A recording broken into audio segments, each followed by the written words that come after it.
रूबरू theatre group की तरफ से शख्सियत के इस अंक में आज इस वक्त जो शख्सियत हमारे साथ हैं, जम्मू कश्मीर से ताल्लुक रखते हैं, रंगमंच, टेलीविजन और सिनेमा से जुड़े हुए हैं, बेहतरीन कलाकार हैं।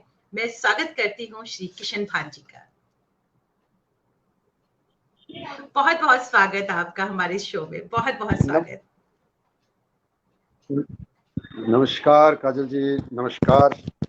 सबसे पहले तो मैं आपका बहुत बहुत धन्यवाद करना चाहता हूँ। आपने मुझे इस काबिल समझा, इसमें तो बहुत महान महान लोग आए हैं आपके शो में, मैंने देखा है, तो आपने मुझे इस काबिल समझा, आपका बहुत बहुत धन्यवाद। और बहुत बहुत शुक्रिया जो इस भी मंच इस पर आने प्रोग्राम से जुड़ा है, इस शो को देख रहा है, थैंक यू। और जो उन लोगों को जो भी इस शो से जुड़े हैं, जो इस प्रोग्राम को देख रहे हैं, उनको मेरा नमस्कार, सलाम वालेकुम, आदाब। हाँ, सबसे पहले तो मैं ये जरूर कहूंगी, क्योंकि आपको जो कला है वो विरासत में मिली है, आपकी जो फैमिली है कला से जुड़ी रही है, चाहे आपके पेरेंट्स हो, चाहे आपके भाई बहन हो, सभी का कला में एक नाम है और अलग अलग तरह के। आप जैसे अभिनय से हैं, आपकी फैमिली में कोई संगीत से जुड़ा हुआ है, कोई नृत्य से जुड़ा हुआ, और बेहतरीन कलाकार है आपकी फैमिली में। तब भी मैं आपसे ये जानना चाहूंगी कि आपका जो सफर रहा है कला के क्षेत्र में, किस तरह की मुश्किलात का सामना करना पड़ा आपको, क्या कहेंगे? आपका जो सफर है, मैं चाहूंगी आपका जो सफर रहा है वो आप हमसे शेयर करें। जी जरूर। काजल जी, मेरा जन्म जो है कश्मीर के एक छोटे से गांव में हुआ था, बहुत ही, जिसको बोलते हैं पिछड़ा गांव। जी। एक गांव है श्रीनगर से 15-16 किलोमीटर दूर है, बानागुंड, जो डिस्ट्रिक्ट पुलवामा में आता है। वहां मेरा जन्म हुआ। और मेरी जो माँ है वो सॉन्ग ड्रामा रेडियो में काम करती थी, तो हमारा जो बचपन से ही हम कला से जुड़े हुए थे, सारा परिवार हमारा आर्टिस्टिक था। तो मेरा एक छोटा भाई है रवि भान, वो भी बहुत अच्छे म्यूजिक डायरेक्टर हैं, सिंगर हैं। मेरी एक बहन है रानी बान। हाँ जी, बहुत, यस। मेरी एक बहन है रानी बान, वो भी बहुत अच्छा काम करती हैं वहाँ जम्मू में। और एक बहन है हमारी रेखा बान, वो भी अच्छा काम करती हैं। तो हमारा पूरा परिवार ही आर्टिस्टिक रहा है और बचपन से, तो ये शौक बचपन से ही था मुझे एक्टर बनने का। तो एक दिन मैंने अपनी माँ को कहा कि मैं एक्टर बनना चाहता हूँ। पहले तो मम्मी मेरी बहुत नाराज हो गई, क्योंकि वो जानती थी ये बहुत मुश्किल लाइन है, ये फिल्म लाइन, जो हमारी जो एक्टिंग लाइन है, बहुत मुश्किल है, वो जानती थी। तो उन्होंने मना किया मुझे, लेकिन मैंने भी जिद पकड़ ली। मैंने कहा नहीं, मुझे एक्टर ही बनना है। तो फिर मेरी जिद के आगे मेरी मम्मी को हारना पड़ा। तो मम्मी ने फिर मुझे कहा कि इसके लिए तुम्हें सीखना पड़ेगा। फिर मैंने कहा बिल्कुल, मैं सीखने के लिए तैयार हूँ। तो मम्मी के ही ऑफिस में उनके कलीग, मेरे गुरु श्री विजय सूरी साहब से मुझे उन्होंने मिला है, जो आपके पापा भी थे।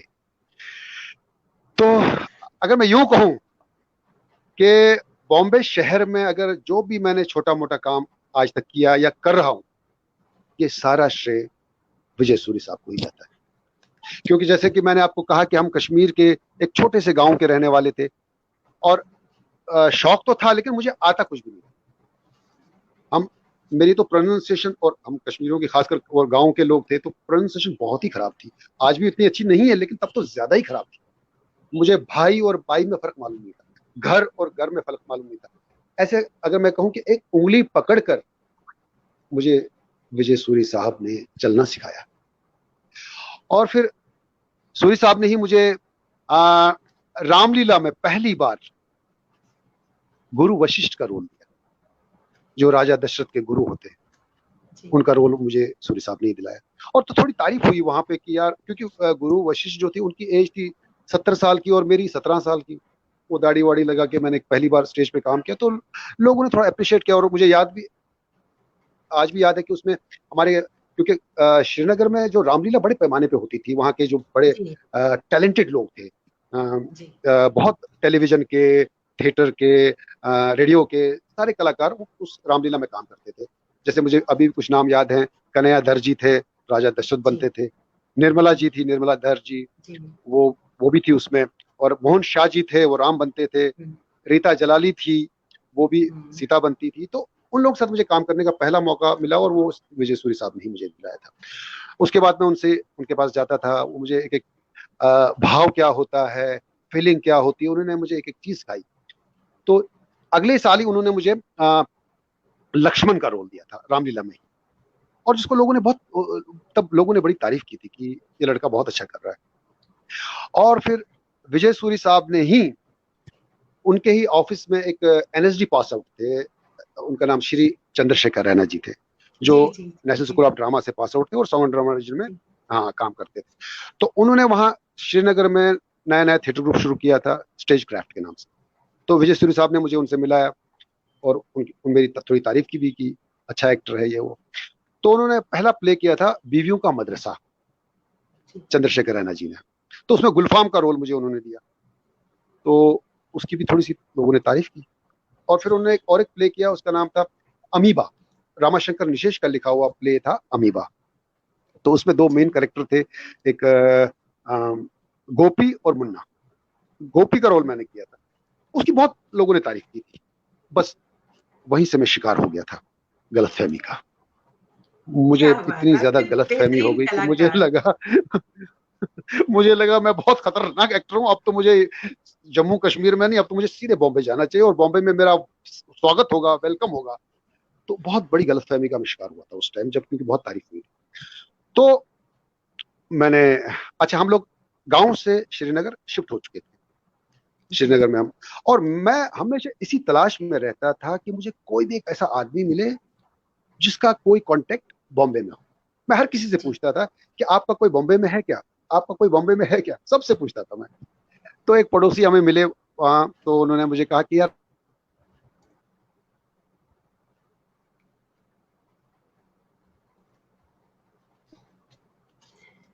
जी, मुझे लग रहा है कि नेटवर्क का कुछ इश्यू हो गया है। हमारे साथ जितने भी व्यूअर्स हेलो जुड़े हैं, मैं उन सभी का जी, जी, जी, जी, हेलो हम सुन रहे हैं आपको जी, जी, हम सुन रहे हैं, लेकिन आपका हाँ जी, हाँ जी जी, जी, जी, बिल्कुल, कैरी ऑन, बिल्कुल। हाँ जी। तो मोहन जी, कोल साहब जो एडिटर थे, उनका नंबर मुझे उन्होंने दिया। वो तो वो एडिटर हैं, वो वहां बॉम्बे में रहते हैं। जी, जी, तो जी, मैंने फिर अपनी माँ से कहा कि माँ मैं बॉम्बे जाना चाहता हूँ।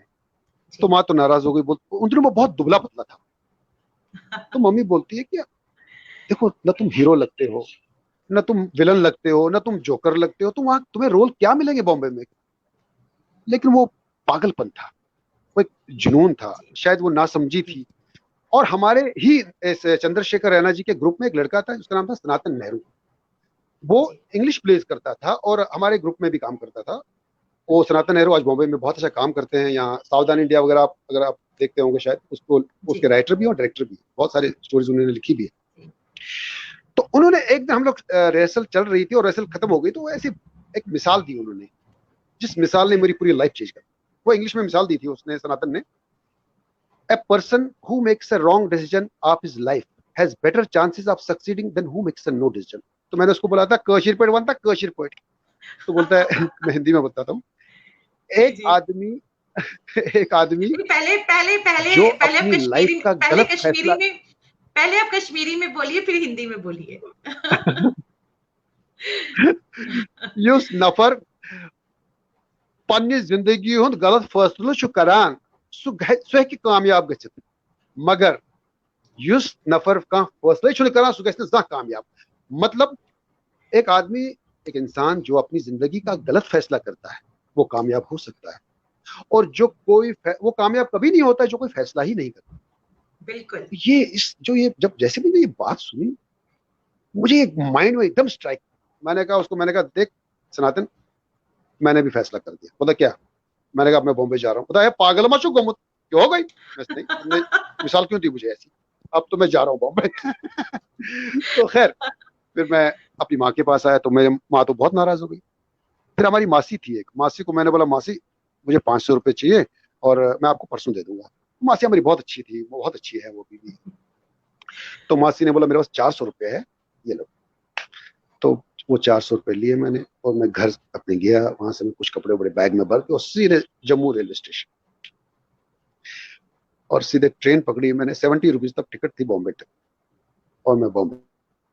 और मुझे याद है, अच्छी तरह याद है, जब मैं बॉम्बे सेंट्रल रेलवे स्टेशन पे उतरा था, मेरे हाथ पैर ऐसे कांप रहे थे। ऐसा लग रहा था कि कहीं ज्यादा ही गलत फैसला तो नहीं हो गया, अब पता नहीं क्या होगा मेरे साथ। एक नंबर था मुझे सिर्फ मोहन कोल साहब का। अब मैं मोहन कोल साहब को पहुंचते, अब अच्छा, मैं तब वो ट्रेन सुबह 5 बजे पहुंची। जी, जी। लगता है कुछ कनेक्शन शायद कुछ कनेक्शन शायद हो सकता है कि नेटवर्क का हो सकता है कोई इशू हो, उस वजह से शायद नहीं, उनसे नेटवर्क नहीं हो पा रहा। जितने भी हमारे साथ व्यूअर्स जुड़े हैं, मैं उन सभी का तहे दिल से स्वागत करती हूँ। सरला मेहता जी हमारे साथ जुड़ी हैं, गुरबख्श सिंह जी हमारे साथ जुड़े हैं, बहुत बहुत शुक्रिया हमारे साथ जुड़ने के लिए। मुनीर लोन साहब हमारे साथ जुड़े हैं, बहुत बहुत शुक्रिया हमारे साथ जुड़ने के लिए। हाँ जी, कुछ टेक्निकल कुछ प्रॉब्लम हो रहा है इसमें। नहीं, आई थिंक नेटवर्क का इशू हो रहा था। नहीं सही जा रहा है, नेटवर्क का इशू हो रहा है, नेटवर्क का इशू हो रहा है आपकी तरफ से। चलिए आप कैरी ऑन। ठीक है, फिर आप पहुंचे बॉम्बे। मेरा नेटवर्क तो यहाँ बहुत अच्छा है। हाँ जी, तो मैं हेलो, आपको आवाज मेरी आ रही है? जी सुन रहे, बिल्कुल आ रही है, बिल्कुल आ रही है। आप बॉम्बे का बता रहे थे, फिर आप बॉम्बे पहुंचे। तो मैं हाँ जी, हाँ जी, हाँ जी जी। तो मैं बॉम्बे रेलवे स्टेशन जब पहुंचा, वहां मतलब वहां पे मैं अब 5 बजे सुबह पहुंचा था मैं, तो मैं फोन कर रहा हूँ अब, लेकिन मुझे इतना भी अक्ल नहीं थी कि 5 बजे सुबह सुबह कौन उठा होगा। हाँ, मैं फोन कर रहा हूँ, वो ऑफिस का नंबर था, अब कोई फोन ही नहीं उठा रहा वहां। तो पूरा दिन मैं फोन कर रहा, लेकिन फोन कोई नहीं उठा रहा है। दूसरे दिन भी मैं फोन लगा रहा हूँ, सिर्फ फोन लगा रहा हूँ, कोई फोन नहीं उठा रहा। तीसरे 3-4 दिन मैं कंटिन्यूअसली फोन लगा रहा हूँ, लेकिन किसी ने फोन नहीं उठाया। फिर मेरे पास अब पैसे भी जो थोड़े बहुत पैसे पड़े थे, वो भी खत्म हो रहे थे। मैंने कहा, अपने आप से मैं कह रहा हूँ, कुछ बहुत ही ज्यादा गलत फैसला कर लिया मैंने लाइफ का, लगता है। हेलो, आपको मेरी आवाज आ रही है? जी जी जी, बिल्कुल बिल्कुल, हम सुन रहे हैं हेलो, आपको, हम सुन रहे हैं। जी जी, हम सुन रहे हैं, हम ओके, आपको सुन रहे हैं। जी जी, हाँ जी, जी जी, ओके ओके ओके ओके। तो जी जी, अब मैं वहीं पे जो वेटिंग हॉल होता है रेलवे स्टेशन का, जी जी, वहां वहां पे मैं रहता था। और 5वें दिन भी मैंने फोन किया, तो 5वें दिन फोन उठाया, तो मैंने उन्होंने कहा हेलो। मैंने कहा सर, मैं किशन बान बोल रहा हूँ, मैं मोहन कोल साहब हैं क्या? पता, मैं बोल रहा हूँ। मैं कहा सर, मुझे चांद जी ने आपका नंबर दिया, मैं आपसे मिलना चाहता हूँ। तो उन्होंने कहा ठीक है, एक काम करो, आप मेरे ऑफिस में आ जाओ, ये एड्रेस है। तो मैं उनके ऑफिस में गया, तो बोलता हाँ बोलिए। मैंने कहा सर, मैं एक्टर बनना चाहता हूँ। तो उनकी एक स्माइल ऐसी थी कि वो ऐसा लग रहा था कि बेटा, यहाँ बहुत लोग एक्टर बनने आते हैं, लेकिन उन्होंने कुछ कहा नहीं। बोलता ठीक है, मैं देखता हूँ, कुछ होगा तो मैं बताता हूँ। तो वो एडिटिंग उनकी उस जमाने में, उस टाइम में सीरियल बन रहा था इंतजार, जी, जो डीडी दूरदर्शन पे आता था, इंतजार सीरियल। तो एक तस्वीर आई एडिटिंग करते करते, तो बोलता इनको पहचानते हो क्या? मैंने कहा मैं ऐसे पर्सनली तो नहीं जानता हूँ, लेकिन इनका नाम जानता हूँ, ये फुनसुक लद्दाखी साहब हैं। बोलता हाँ बिल्कुल। तो मैंने कहा हाँ जी, हाँ जी। तो बोलता है अभी आने वाले, यहाँ उनकी डबिंग है आज। मैंने कहा ठीक है जी। तो आगे थोड़ी देर के बाद फुनसुक साहब आ गए वहां पे। तो उन्होंने मिलाया, बताया इनकी मम्मी लद्दाख से है और ये है ऐसे ऐसे। तो बोला एक्टर बनना चाहते हो? मैंने कहा हाँ जी, हाँ जी। कहाँ रहते हो? मैंने कहा सर, मैं बॉम्बे सेंटर में रहता हूँ। अरे बॉम्बे सेंटर में नहीं रहते, वो एक्टर वेक्टर वहाँ। मैंने कैसे रहो? तो मैंने कहा सच, मैंने सच कहा सर, मैं रेलवे प्लेटफॉर्म पे, मतलब रेलवे वेटिंग हॉल में रहता हूँ। अरे नहीं नहीं नहीं, तुम मेरे पास आ जाओ, बोलते। तो अगर शायद फुनसुक साहब अगर देख रहे हो, तो मैं अभी भी उनको बहुत बहुत धन्यवाद करना चाहता हूँ, क्योंकि शुरुआती दिनों में उन्होंने मेरा बहुत साथ दिया। क्या बात। तो मैं उनके घर पे चला गया। हाँ जी। तो नेक्स्ट डे फुनसुक साहब मुझे लेके गए, एक दत्तात्रेय लॉज है, यहाँ आज भी है वो, जहाँ उस जमाने में स्ट्रगलर लोग रहते थे। तो वहाँ बहुत सारे लोग थे। तो फुनसुक साहब मुझे मिलाया उनसे, बोला ये देखो, इनका नाम है महावीर भुल्लर। एक लड़का था 6 फुट का। तो वो फुनसुक साहब उससे पूछने लगे, भाई आपको कितने साल हो गए? तो वो बोला 7 साल। मैंने कहा 7 साल? वो धर्मेंद्र जैसा लंबा चौड़ा आदमी। एक ये बता, ये है उदित नारायण, जो आज बहुत बड़े सिंगर है। आपको कितने साल हो गए? वो बोलता है सर, मुझे हो गए 8 साल। मैंने कहा 8 साल? फिर एक गगन गुप्ता है, इनको हो गए कितने साल हो गए गगन? बोलता है मेरे 7 साल। मैंने कहा यार, इतने बड़े बड़े लंबे लंबे चौड़े चौड़े आदमी, इनको 7-7 साल हो गए, 8-8 साल इनको कभी देखा ही नहीं मैंने, तो मेरा क्या होगा? तो वहां से हम चले। तो मैंने फुनसुक साहब को बोला, मैंने कहा फुनसुक साहब, मेरी रिक्वेस्ट आपसे, अब मुझे एक्टर नहीं बनना है। जो मैं वो गलतफहमी जो मेरे अंदर थोड़ी सी हो गई थी, नहीं थोड़ी नहीं, बहुत ज्यादा हो गई थी गलतफहमी कश्मीर में, वो बिल्कुल 2 मिनट में, मतलब पता ना, हवा हो गई, फर करके खत्म। कि मैंने कहा सर, मुझे एक्टर नहीं बनना है। आप मुझे सिर्फ एक, मेरे लिए मेरी रिक्वेस्ट है, आप मुझे इसी फिल्म लाइन में स्पॉट बॉय का काम दिला दो, डायरेक्शन में दिला दो, प्रोडक्शन में दिला दो, कुछ भी दिला दो, लेकिन मैं इसी लाइन में कुछ करना चाहता हूँ। तो उसने बोला ठीक है मैं कुछ कराता हूँ। तो उनके ही घर पे एक प्रोडक्शन मैनेजर है, वो जो बोनी कपूर के प्रोडक्शन मैनेजर थे। उस समय उनकी एक फिल्म सिल्वर जुबली हुई थी, जिस फिल्म का नाम था मिस्टर इंडिया। तो वो प्रोडक्शन वाले उनके घर पे आते रहते थे। तो एक दिन वो आए तो उन्होंने बोला इसको, यार ये अपने वहीं जम्मू कश्मीर के हैं, वो भी लद्दाख से थे वो कुमार साहब, तो इनको यार कहीं जरा प्रोडक्शन में डाल दो। तो बोलता यार हमारी फिल्म अभी शुरू होने में, अभी सिल्वर जुबली हमारी फिल्म हुई, इसमें अभी 3-4 महीने हैं नेक्स्ट फिल्म होने में, तो मैं आप कहीं ना कहीं करा दूंगा। मैंने कहा नहीं 3-4 महीने मेरे पास हालात अच्छी नहीं है, तो थोड़ा सा आप मुझे कुछ जल्दी कुछ करा दो। पता एक काम करो फिर, अगर जल्दी चाहिए तो एक जो उन्होंने एक बलून लगा हुआ, जो पब्लिसिटी बलून आपने दिल्ली में देखे होंगे, बहुत बड़े बड़े गुब्बारे लगते हैं बलून पब्लिसिटी के लिए, एडवर्टाइजिंग बलून बोलते हैं उसको, दिल्ली में बॉम्बे में बहुत लगते हैं। बोलता है यार हमारे लंदन से एक आदमी जिसने नया नया अभी बिजनेस शुरू किया है बॉम्बे में, तो उसको लड़के चाहिए। वो हमारी फिल्म के लिए उसने बलून लगाया था सिल्वर जुबली के लिए प्रमोशन का।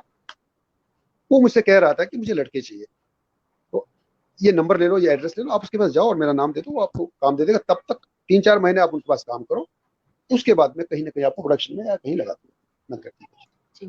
मैं उनके पास गया, उनका नाम था परमजीत सिंह ढिलन। सरदार जी थे लेकिन एनआरआई थे, वो लंदन में रहते थे, प्यार से उनको कुकी बोलते थे, कुकी।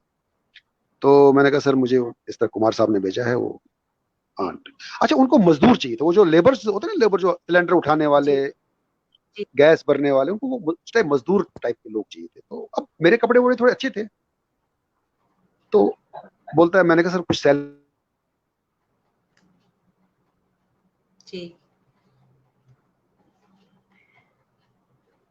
लग रहा है नेटवर्क का वहां से कुछ कनेक्शन नेटवर्क वाइज कुछ कम हो रहे हैं, नेटवर्क का ही इशू आ रहा है वहां पे। अब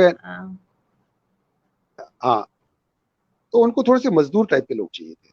तो मेरे कपड़े बड़े अच्छे थे, तो बोलते कि 600 रुपये आपको मैं सैलरी दे सकता हूँ। तो मैंने कहा सर मुझे 10 रुपये डेली दे सकते हो आप? तो थोड़ा वो समझ गए कुछ प्रॉब्लम है। अब वो दिन में अगर वो हम लोग वहाँ समुद्र किनारे बलून लगाते थे, वो बड़े बड़े बलून होते थे, वो दिन में 2-3 बार भी आते थे, तो मुझे कभी 20 रुपए कभी 50 रुपए वो देते थे। वो इतने अच्छे इंसान थे, मुझे उनको छोड़ने का मन ही नहीं हुआ। फिर मैं उनके साथ ही फिर मैंने काम किया, 1.5 साल तक, 1.5 साल मैं उनके साथ ही रहा। और सर्कमस्टेंसेस ऐसे कुछ हुए कि उन्हें इंडिया छोड़ना पड़ा, उन्हें लंदन जाना पड़ा वापस। और तब तक मैं उनका सबसे ईमानदार आदमी साबित हो चुका था। तो उन्होंने जितने भी उनके कॉन्टैक्ट्स थे, ये बड़े बड़े क्लाइंट्स के, बड़े बड़े कंपनीज थे उनकी, सारे एड्रेसेस सब कुछ मुझे दिया, बता कर तुम कर सकते हो ये काम, ये कर लो। और कुछ पैसे वैसे भी दिए उन लोगों ने, उन्होंने मुझे। तो फिर वो लंदन चले गए, तो मैं उन क्लाइंट्स के पास चला गया। मैंने कहा सर मैं ये बिजनेस कर सकता हूँ। वो तो लंदन चले गए, हाँ तो बोलता करो। तो मैंने वो बिजनेस शुरू किया, और ऊपर वाले की दया से थोड़ा सा मैंने अच्छे पैसे कमाए उन दिनों। मैंने छोटा सा घर खरीदा वो बॉम्बे में। तो फिर जम्मू में भी 3-4 दुकानें भी बना दी। अब जब आप थोड़े से कमाने लगते हो तो रिश्ते भी आने शुरू हो जाते हैं। तब तक तो एक एक्टर को बेवकूफ समझते हैं सब लोग, सारी दुनिया। तब तक वो स्ट्रगलर होता है, उसे एक मूर्ख आदमी समझा जाता है। तब तक तो कोई रिश्ते विश्ते तो दूर की बात है, रिश्ते विश्ते कोई नहीं आते। लेकिन जब पैसे वैसे कमाने लगे तो रिश्ते भी आने लगे। फिर मेरी उस दौरान शादी भी हो गई।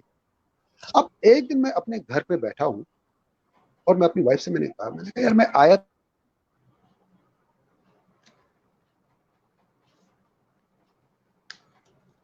ये मुझे लगता है कि नेटवर्क का इशू तो चलता ही रहेगा। जितने भी हमारे साथ व्यूअर्स हैं उन सभी का मैं तहे दिल से स्वागत करूंगी। जितने भी व्यूअर्स हैं हमारे साथ, बहुत बहुत शुक्रिया हमारे साथ जुड़ने के लिए। हाँ नेटवर्क का इशू तो मैंने तो मैंने अपने वाइफ से कहा, मैं हाँ जी नेटवर्क का थोड़ा सा प्रॉब्लम है। मैंने अपनी वाइफ से कहा यार मैं तो पैसे कमाने एक्टर बनने आया था, मैं कुछ और ही कर रहा हूँ। पैसे अगर कमाने हो तो हम तो जम्मू में भी कमा सकते हैं। अब अपने पास दुकानें भी हैं, पैसे भी हैं। वहाँ जम्मू में कुछ सब्जी वब्जी की भी दुकान लगाएंगे तो अच्छे से वहाँ जी सकते हैं हम लोग, अच्छे से रिश्तेदार भी है सर। तो मेरी वाइफ तो बड़ी खुश हो गई, बोलती चलो। तो अब मैंने डिसाइड कर दिया कि अब हमको जम्मू जाना है परमानेंट। तो वहाँ हमने ब्रोकर होते हैं जो घर खरीदते हैं बेचते हैं, उनसे बात की। मैंने कहा हमको घर अपना बेचना है। तो उन्होंने कहा कि भाई इसमें 10 दिन भी लग सकते हैं, 2 महीने भी लग सकते हैं, आपको 4 महीने भी लग सकते हैं, घर इतनी जल्दी बिकता नहीं है। मैंने कहा ठीक है। अब यहाँ पे देखिए, मैं डेस्टिनी को बहुत मानता हूँ, ये आपका खेल डेस्टिनी का बहुत बड़ा खेल है। एक दिन मैं ट्रेन में, लोकल ट्रेन में वहां सफर कर रहा था, और मुझे प्लेज पढ़ने का बहुत शौक था। तो मैं एक प्ले पढ़ रहा था, और सामने मेरी सीट पे एक लड़का बैठा है, वो मुझे बोलता है, आप एक्टर हो? मैंने कहा जी। बोलता, क्या क्या करते हो, आप क्या करते हो? मैंने कहा, यार मैं कुछ समझ ही नहीं आया, मुझे बॉम्बे में जाना कहाँ है, क्या करना होता है एक्टिंग के लिए, मुझे कुछ पता नहीं। तो रहते कहाँ? मैंने कहा, यहाँ मीरा रोड। बोलता, एक काम करो, मैं भी मीरा रोड में रहता हूँ। ट्रेन से हम उतरे जब, बोलता, यहाँ एक डायरेक्टर हैं, अभी अभी वो नादिरा बब्बर जी का उन्होंने ग्रुप छोड़ा है, और उन्होंने अपना ग्रुप शुरू किया है, आप उनके पास चले जाओ, क्योंकि उनको लड़के चाहिए। मैंने कहा ठीक है जी। तो वो रहते, बोलता, यही आपके पास पास में। मैं गया उनके पास, मिश्रा जी, आनंद मिश्रा जी नाम है, तो उनके पास गया। मैंने कहा, सर मैं एक्टर बनना चाहता हूँ। तो बोला ठीक है। ये कुछ लाइनें दी उन्होंने मुझे, तो ये लाइनें, आप कल यारी रोड एक जगह है, वहां पे वहां वो रिहर्सल होती है उनके 6 बजे, आप आ जाओ, लेकिन ये लाइनें याद करके आ जाओ, तो मैं देखूंगा आप कैसे हो क्या।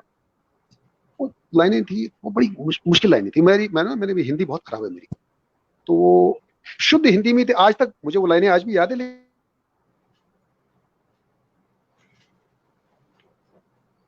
नेटवर्क का इश्यू तो बेयर करना ही पड़ेगा, लेकिन इतनी अच्छी जर्नी जो रही है किशन भान जी की, बहुत ही इंस्पिरेशनल जर्नी रही है कि बहुत ही इंस्पिरेशनल जर्नी रही है। बहुत कुछ सीखने को मिल रहा है इनकी जर्नी से। सबसे बड़ी बात कि अगर आपके पास पैशन हो तो कुछ भी इम्पॉसिबल नहीं है, आप कुछ भी कर सकते हैं, और मुश्किलों से घबराना बिल्कुल भी नहीं चाहिए अगर मुश्किलात आए।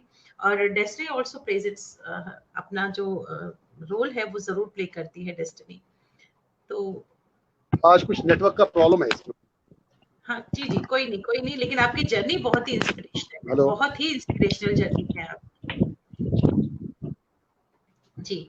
हमारे साथ इरशाद मासूम साहब हैं, कुछ लोगों के, कुछ व्यूअर्स के नाम ले लूं। इरशाद मासूम साहब हमारे साथ, वो कह रहे हैं कि मैं मिस्टर भान को बहुत टाइम के बाद देख रहा हूं, और हम कश्मीर में एक वक्त था जब हम लोग बहुत क्लोज थे। इरशाद मासूम साहब अभी अब मेरी आवाज आ रही है आपको? जी बिल्कुल, आपकी आवाज मुझे बिल्कुल आ रही है। और मैं कुछ हमारे व्यूअर्स हैं, स्टीम्ड व्यूअर्स हैं, उनके मैं मैसेज पढ़ना चाहूंगी। इरशाद साहब ने आपके लिए मैसेज भेजा, इरशाद मासूम साहब ने, कह रहे हैं कि काफी दिनों के बाद, काफी सालों के बाद आपको देखकर उनको बहुत खुशी हो रही है, और आप लोगों ने बहुत काम एक साथ किया है। दीपक नायडू जी हमारे साथ जुड़े हैं, बहुत बहुत शुक्रिया। रश्मि धर जी हमारे साथ जुड़ी हैं, बहुत बहुत शुक्रिया। विभम बंसल जी लद्दाख से हमारे साथ जुड़े हैं, बहुत बहुत शुक्रिया। भरत सोपोरी जी हमारे साथ जुड़े हैं, बहुत बहुत शुक्रिया। सुधापुरी जी हमारे साथ जुड़ी हैं, बहुत बहुत शुक्रिया। रांझा रैना कौल हमारे साथ जुड़ी हैं, बहुत बहुत शुक्रिया। सुचित्रा गुप्ता जी हमारे साथ जुड़ी हैं, बहुत बहुत शुक्रिया हमारे साथ जुड़ने के लिए। बहुत बहुत शुक्रिया कहना। पुनील लोन साहब हमारे साथ जुड़े हैं। गुरबख्श सिंह जी हमारे साथ जुड़े हैं, बहुत बहुत शुक्रिया हमारे साथ जुड़ने के लिए। जितने भी हमारे साथ स्टीम्ड व्यूअर्स जुड़े हैं, I am really thankful to them कि वो हमारे साथ जुड़े हैं। और रही बात नेटवर्क की, ये तो डॉक्टर सल्ला मेहता हमारे साथ जुड़े हैं, दीपक नायडू जी हमारे साथ जुड़े हैं, बहुत बहुत शुक्रिया कहना चाहूंगी जितने भी व्यूअर्स, स्टीम्ड व्यूअर्स हमारे साथ जुड़े हैं। और रही बात नेटवर्क की, ये तो कहीं पे भी हो सकता है नेटवर्क का इशू, कहीं भी। काजल जी, मुझे कुछ सुनाई नहीं दे रहा है मुझे। जी हेलो, मुझे कुछ सुनाई नहीं दे रहा है। आवाज आ रही है आपको? आवाज आ रही है? हम आप तो आपकी आवाज आ रही है, अभी आ रही है। जी जी जी, आपकी जो जर्नी है बहुत ही इंस्पिरेशनल जर्नी रही है। नेटवर्क का जी कोई नहीं, लेकिन हम आपको सुन रहे हैं, बीच बीच में सुन पा रहे हैं हम आपको। हाँ जी जी हम सुन रहे हैं आपको, आप कह रही हो आप जी, पता नहीं क्या चक्कर है, नेटवर्क का बहुत प्रॉब्लम है। मैं इधर खिड़की पे जाता। हाँ, आवाज आ रही है आपकी? जी आप, हमें भी आपकी आवाज आ रही है, आप भी कैरी ऑन। हाँ, हमें भी आपकी आवाज आ रही है, आप दिख भी रहे हैं, हमें। तो आप अपनी जर्नी सुना रहे थे। आपकी आवाज आ रही है?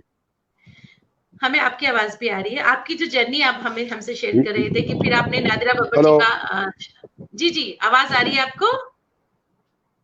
हेलो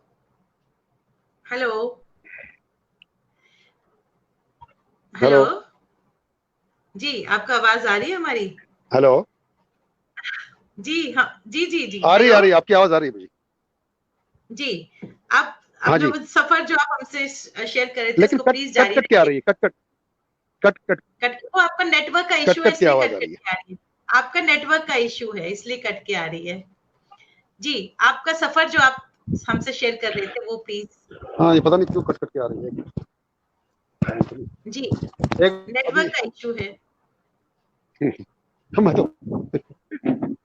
अभी देखिए, अभी आवाज आ रही है आपको? बिल्कुल आ रही है, आवाज आ रही है आपकी, हमें आपकी आवाज आ रही है। जी, आपकी आवाज मेरी आ आवाज आ रही रही है, है ना आपको? बिल्कुल आ रही है, बिल्कुल आ रही है जी। Having trouble ji connection, ji, this is often caused by unstable internet connection. नहीं नहीं, आप हमें हमें दिख रहे हैं, आप हमें दिख रहे हैं आप। मैं क्षमा चाहता हूँ काजल जी। आपका हेलो, बस यही कि उनका नेटवर्क इशू हो गया और वो इस नेटवर्क का क्या कहें हम, ऐसी नेटवर्क की प्रॉब्लम तो कहीं पे भी हो सकती है। हम लोग ये हमारे हाथ में नहीं हेलो। रहती, कुछ चीजें हमारे हाथ में नहीं रहती कि नेटवर्क का अगर इशू हो तो हमारे हाथ में नहीं रहती। तो लेकिन इतनी इंस्पिरेशनल जर्नी जो हमसे शेयर कर रहे हैं किशन भान जी, ये बहुत ही इंस्पिरेशनल है हम सभी के लिए कि इतनी मुश्किलात का सामना करके आज वो इस जगह पर हैं। तो उनका सफर यहाँ तक था कि वो नादरा बब्बर जी का उन्होंने ग्रुप ज्वाइन, जो आप बात करा रहे थे, बात बता रहे थे, उसको हम चाहेंगे कि आप आगे सफर को जारी रखें। जी जी जी, लेकिन मुझे आपको मेरी आवाज आ रही है अभी? परफेक्ट, हेलो, परफेक्ट, आवाज आ रही है? परफेक्ट आ रही है जी, बिल्कुल आ रही है, हेलो। बिल्कुल आपकी आवाज आ रही है हमको। हेलो। हेलो, जी जी जी, आपकी आवाज आ रही है हमें। हेलो, हेलो, आपकी आवाज बिल्कुल हमें आ रही है, बिल्कुल क्लियर आ रही है आवाज आपकी। बस लोग आपका नेटवर्क का इशू है इसलिए इट्स रियली अनफॉर्चुनेट। बिल्कुल इरशाद साहब, आपने बिल्कुल सही लिखा है, इट्स रियली अनफॉर्चुनेट कि नेटवर्क कहीं कहीं हमें धोखा दे जाता है। और जब खास तौर पर जब इतनी इंटरेस्टिंग जर्नी हम किसी किसी किसी की इंटरेस्टिंग, जो सेलिब्रिटीज हैं उनकी इंटरेस्टिंग जर्नी से जब हम रूबरू हो रहे होते हैं और उस वक्त अगर नेटवर्क हमसे हमें दगा दे जाए, और ये अक्सर होता है और ये चीज हमारे हाथ में नहीं रहती, इसके लिए हम कुछ नहीं कह सकते। और सच में हम बहुत मुतासिर हो रहे थे, हम उनकी मतलब बहुत ही इनकी जर्नी, किशन भान जी की जर्नी इतनी इंस्पिरेशनल रही है कि कश्मीर के एक गांव से आके जहां इन्होंने अपना डिक्शन सुधारा, किस तरह से इन्होंने अपनी अपनी वॉइस पे, अपने डिक्शन पे किस तरह से काम किया, किस तरह से वो बॉम्बे आए, 500 रुपए 400 रुपए लेकर वो बॉम्बे आए, बॉम्बे में जिस तरह से उन्होंने स्ट्रगल की, किस तरह से किस तरह से उन्होंने कितने काम किए और अपनी एक जगह बनाई। ये हम सबके लिए एक बहुत ही इंस्पिरेशनल बात है कि किस तरह से वो इस माया नगरी में आके उन्होंने अपनी एक जगह बनाई। और जी, यस, और जगह बनाने के अभी बाद जिस तरह से उन्होंने, जी बिल्कुल, हमें आप दिख भी रहे हैं, आपकी आवाज भी आ रही है। Okay okay. जी तो मुझे जी, मैं वहां पे जब दूसरे दिन उनके पास जी के पास, तो उन्होंने कुछ लाइन। हम्म, हेलो, जी जी जी जी आवाज आ रही है जी आपको? जी जी, बिल्कुल आप बोलिए, बिल्कुल आ रही है आवाज, बिल्कुल आ रही है, आ रही है आवाज। आवाज आ रही है आपको? हाँ जी हाँ कट जी, रही है आ आवाज। रही है, आवाज आ रही है। नहीं, हमें आ रही है, बीच बीच में आपका नेटवर्क जाएगा, लेकिन हम्म। हम चाहेंगे आप अपनी जर्नी हमसे शेयर कीजिएगा, कोई बात नहीं, नेटवर्क का इशू अगर रहता है तो। चलिए, ये आज शायद मंजूर नहीं है ऊपर वाले को पूरी जर्नी सुनाने की, तो नहीं, हमें मैं आप क्षमा दिख चाहता रहे हूँ। हैं आप हमें दिख भी रहे आज हैं पता और नहीं क्या हम, प्रॉब्लम हो गई इसमें।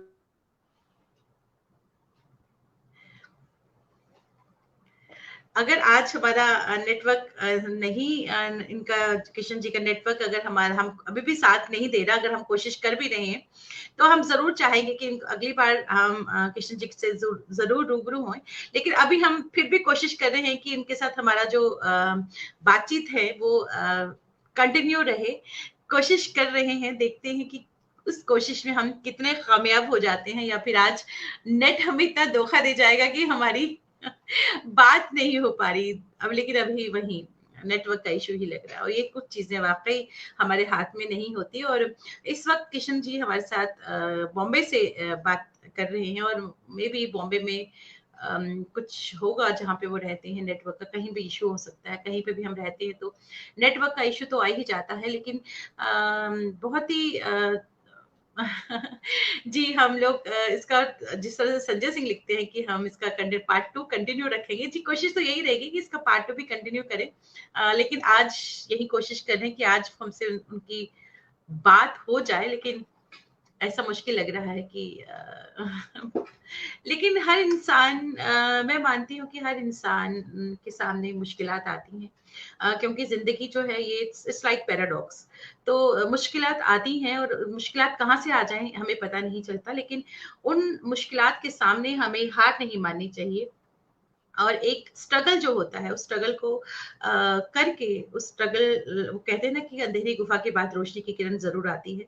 तो उस रोशनी की किरण को पाने के लिए अंधेरी अंधेरी गुफा में से हमें ज़रूर गुज़रना पड़ता है। इरशाद साहब लिखते हैं कि please provide your second chance to listen mister Bhan. जी, बिल्कुल मेरी कोशिश तो यही रही है कि मैं मिस्टर भान को दोबारा से यहाँ ला पाऊँ। लेकिन नेटवर्क उनका इतना खराब चल रहा है, कई बार नेटवर्क जैसी चीजें हमारे हाथ में नहीं रहती। और मैं हम लोग इतना इतनी जो उनकी जर्नी है, उनसे हम इतना दिलचस्पी से उनकी बात को सुन रहे थे कि एक इंसान कितनी स्ट्रगल करके एक अपना मकाम पाता है, और वो जो मेहनत होती है, वो जो कला जो होता है, वो साधना है, एक तपस्या है। देखने में बहुत ग्लैमरस लगता है। उनके इतने सीरियल जैसे बालिका वधू में उनका एक बहुत ही इंपॉर्टेंट उन्होंने कैरेक्टर किया, और हम सबको अपनी एक्टिंग से उन्होंने बांध दिया, मोहित कर लिया। और आजकल गुड़िया हमारी सब पे भारी, इस सीरियल में वो आ रहे हैं और एक बहुत ही अहम किरदार निभा रहे हैं, और बहुत सारे फिल्मों में, बहुत सारे सीरियल्स में हमने उनको देखा है। तो ये कहना चाहूंगी कि देखने में कलाकारास्ता बहुत लगता है कि बहुत ग्लैमरस है, लेकिन इसके पीछे जो साधना है, जो तपस्या है, जो एक वो है, उस विदाउट स्ट्रगल नो सक्सेस। बिल्कुल दीपक जी, आप बिल्कुल सही कह रहे हैं कि बिना स्ट्रगल के कोई भी सक्सेस नहीं मिल पाती। ये किशन भान जी की जर्नी से जो हम रूबरू हो रहे थे कि बिना सक्सेस के कोई भी हमें बिना स्ट्रगल के हम कामयाबी नहीं मिल पाती है। और कामयाबी का जो सबसे जो इंग्रेडिएंट की बात करें कि इंग्रेडिएंट्स टू सक्सेस क्या होते हैं, इंग्रेडिएंट टू सक्सेस आर की पैशन। वो बता दिया किशन भान जी ने कि कितना उनको डेडिकेटेड थे, कितना पैशनेट थे अपनी चीजों को लेकर, अपनी एक्टिंग को लेकर, और किस तरह से वो बॉम्बे पहुंचे और किस तरह से उन्होंने वहां स्ट्रगल की, और किस तरह से एक अपनी डटे रहे अपनी डेडिकेशन के साथ, ऑनेस्टी और सिंसियरिटी के साथ।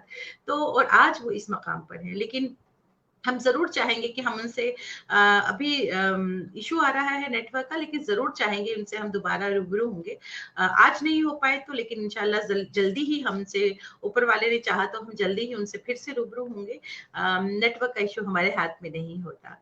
तो उन्होंने माजरत बोला, लेकिन माजरत कहने की भी कोई जरूरत नहीं है, क्योंकि ये चीजें हमारे हाथ में नहीं होती, और जो चीजें हमारे हाथ में होती है, मेहनत करना हमारे हाथ में होती है, वो किशन भान जी ने करके दिखाई, और आज वो इस मकाम पर है। तो मैं शुक्रिया कहना चाहूंगी कि उन्होंने भी बहुत कोशिश की कि नेटवर्क उनका सही हो जाए, लेकिन नहीं हो पाया।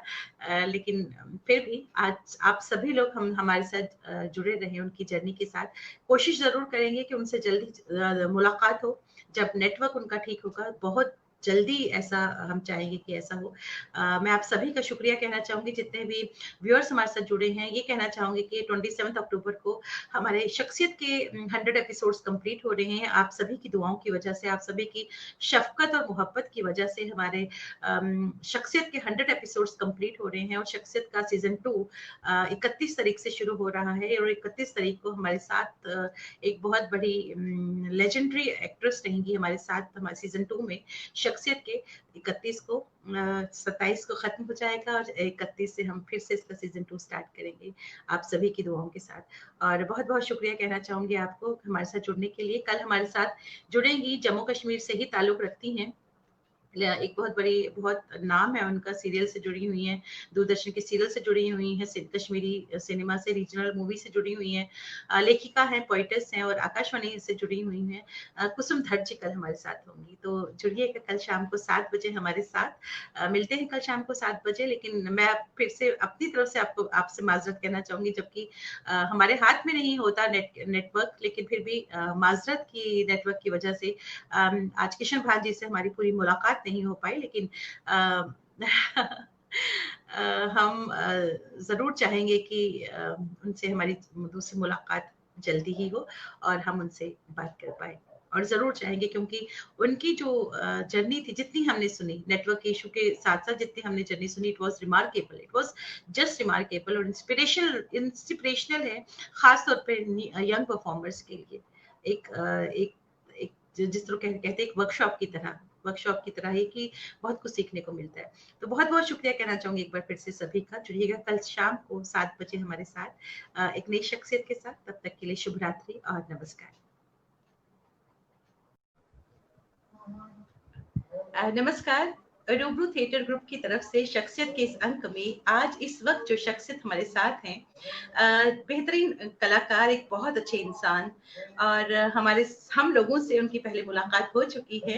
लेकिन उस दिन, जिस दिन हमने इस बेहतरीन कलाकार को अपने शो में बुलाया था, उस दिन थोड़ा सा नेटवर्क का इश्यू हो गया था।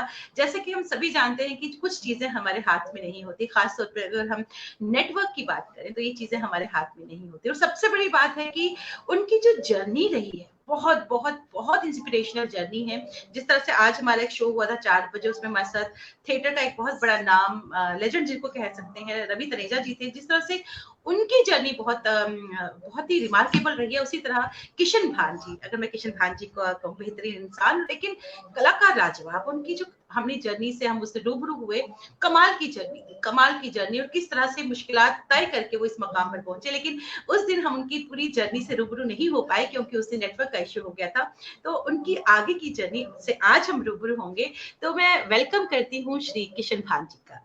बहुत बहुत स्वागत आपका हमारे शो में, बहुत बहुत स्वागत, वेलकम बैक। नमस्कार। अरे बहुत बहुत धन्यवाद आपका, बहुत बहुत धन्यवाद काजल जी। मुझे तो बड़ा फख्र महसूस कर रहा हूँ आज। मतलब इसमें इतने महान लोग आते हैं, इतने महान लोग इसमें हैं, इतने टैलेंटेड लोग इस शो में आते हैं। तो मुझे एक शेर याद आ रहा है जी, जिनके पद चिन्हों पर चलकर उनके जैसा होना चाह रहा हूँ, जिनके पद चिन्हों पर चलकर उनके जैसा होना चाह रहा हूँ। मैं तो एक छोटा सा खतरा हूँ, आपने अपने शो में बुलाकर आज मैं भी समंदर सा महसूस कर रहा हूँ।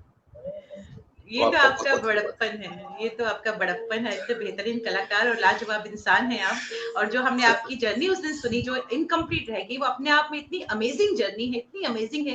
ये हम सबके लिए, खासतौर पे जो न्यू जनरेशन है, उनके लिए एक लेसन है कि मुश्किलात से कभी नहीं घबराना चाहिए। और आपने तो इतनी मुश्किलात तय करके आप इस मकाम तक पहुंचे हैं। तो उस दिन वो हिस्सा रह गया था कि जब आप बॉम्बे आ गए थे और फिर आप इतने कुछ मुश्किलात आपके सामने इतनी आई, और आपने ये डिसाइड किया कि आप अब वापस जम्मू का रुख करेंगे। तो हम चाहेंगे वहां से जो आपकी जर्नी है वो हम चाहेंगे आप शेयर करें। जी जी जी जी। जब मुझे लगा कि ये मेरे बस का काम नहीं है बॉम्बे शहर में, क्योंकि मैंने बहुत लोगों से मिला, यहाँ देखा मैंने कि बॉम्बे में इतने बड़े बड़े पैसे वाले भी, हैंडसम लोग, जो 10-10 साल 8-8 साल हो गए कुछ नहीं कर पा रहे, तो मेरा क्या होगा। अब ऊपर वाले की दया से थोड़ा पैसे वैसे तो कमा चुका था मैंने छोटा सा घर भी खरीदा था और जम्मू में भी कुछ 2-4 दुकानें बना चुका था। तो एक दिन मैंने अपनी वाइफ से कहा कि देखिए, मैं यहाँ पे पैसे कमाने तो नहीं आया था, मैं तो आया था एक्टर बनने, वो तो मैं बना नहीं। तो ऐसा करते हैं, हम ये घर को बेच के वापस जम्मू जाते हैं परमानेंटली, और वहीं अपने कुछ भी दुकान में लगाएंगे, सब्जी वब्जी, तो अच्छे से घर हम चला सकते हैं। तो अब हम वहाँ, यहाँ ब्रोकर्स होते हैं जो घर खरीदते हैं बेचते हैं, तो उनके पास मैं गया, मैंने कहा अपना घर हमें बेचना है। तो उन्होंने कहा देखिए, इसमें 10 दिन भी लग सकते हैं, 2 महीने भी लग सकते हैं। मैंने कहा ठीक है। अब एक दिन मैं ट्रेन में सफर कर रहा था, लोकल ट्रेन में, और मैं प्ले नाटक पढ़ रहा था। सामने मेरी सीट पे एक लड़का था, वो मुझे कहने लगा कि आप एक्टर हो। मैंने कहा क्या कर रहे हो अभी आजकल। मैंने कहा सर मुझे कुछ पता ही नहीं चला, ये फिल्म लाइन कहाँ है, कहाँ जाना होता है, किन से मिलना होता है, कुछ पता नहीं। बोला कहाँ रहते हो। मैंने कहा ये गायंदर में रहता हूँ। तो मैं भी यही रहता हूँ। तो हम उतरे ट्रेन से, तो मुझे बताया एक काम करो आप, यहाँ एक आनंद मिश्रा जी हैं, जिन्होंने अभी अभी नादिरा बब्बर जी का ग्रुप छोड़ा है, वो डायरेक्टर है, उन्होंने अपना ग्रुप शुरू किया है, आप उनसे मिलो, वो उनको लड़की चाहिए। तो मन में तो यही था कि हमें जाना है वापस, लेकिन मैंने कहा चलो एक बार बॉम्बे का थिएटर तो देख लें कैसा होता है। तो मैं आनंद मिश्रा जी के पास गया, तो मैंने कहा सर मैं एक्टर बनना चाहता हूँ। तो उन्होंने कहा कि ठीक है।